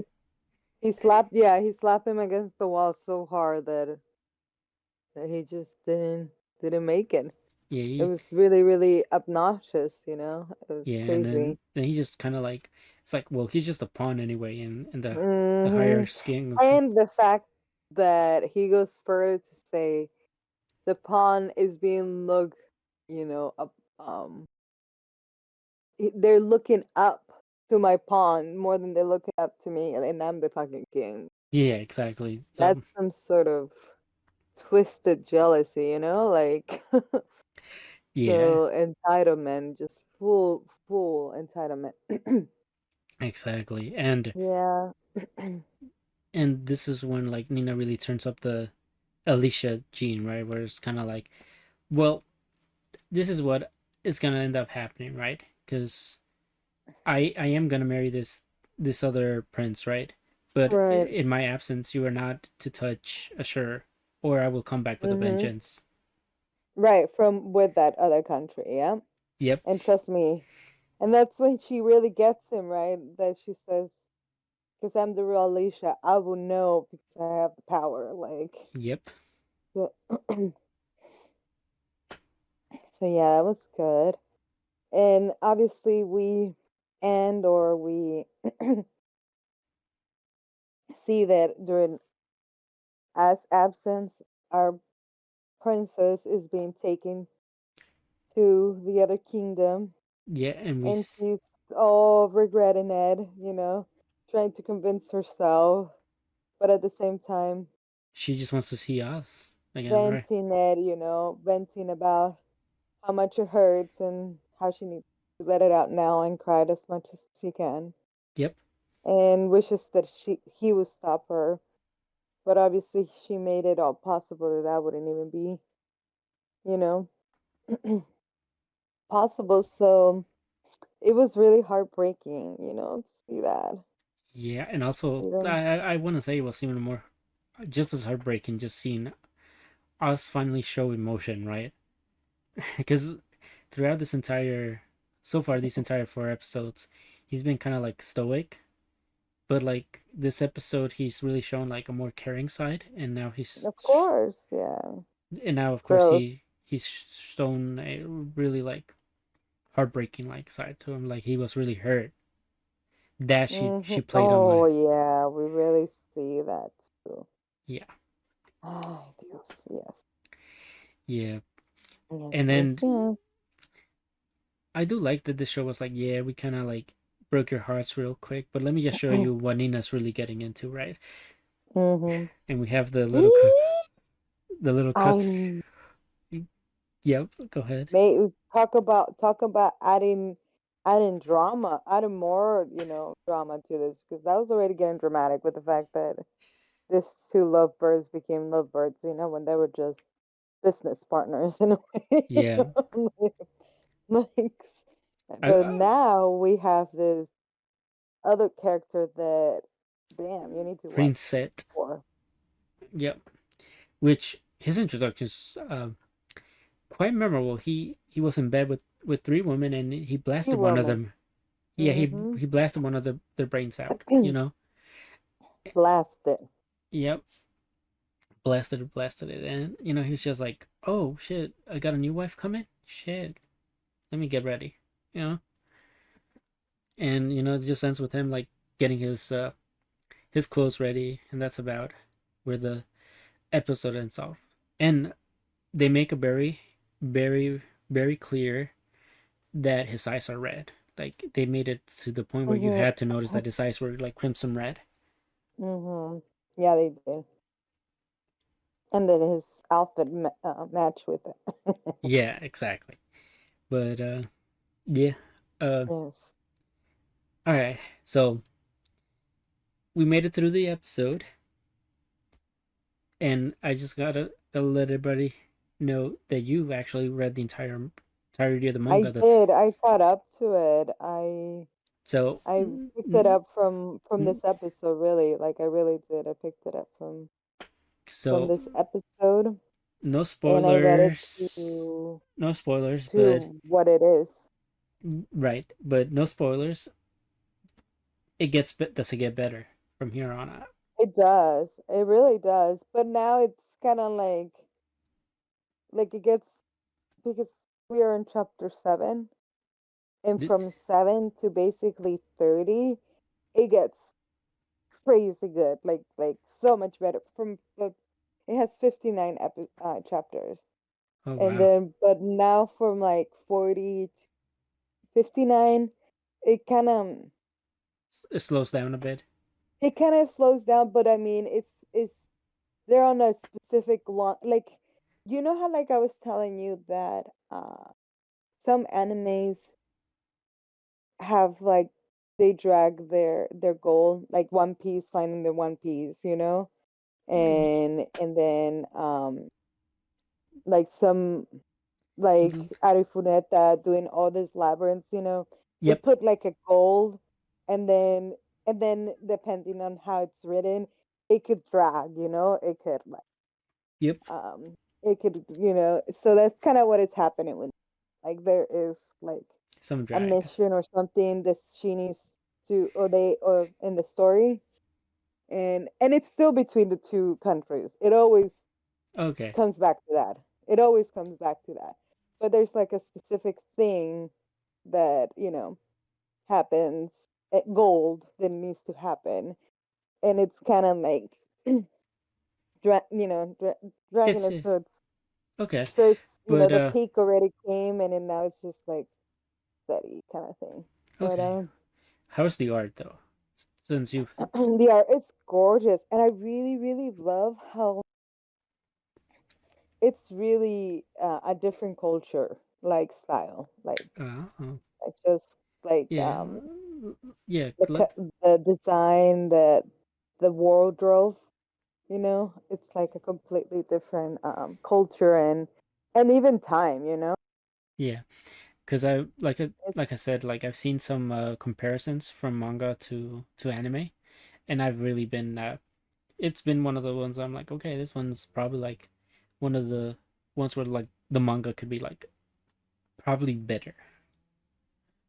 yeah, I already thought the anime was gorgeous, and the design and the animation. Um, but the manga is just as gorgeous. Like, Yeah. and the writer, the author is also the artist for this one. Okay. Um, Wow. yeah, that was cute.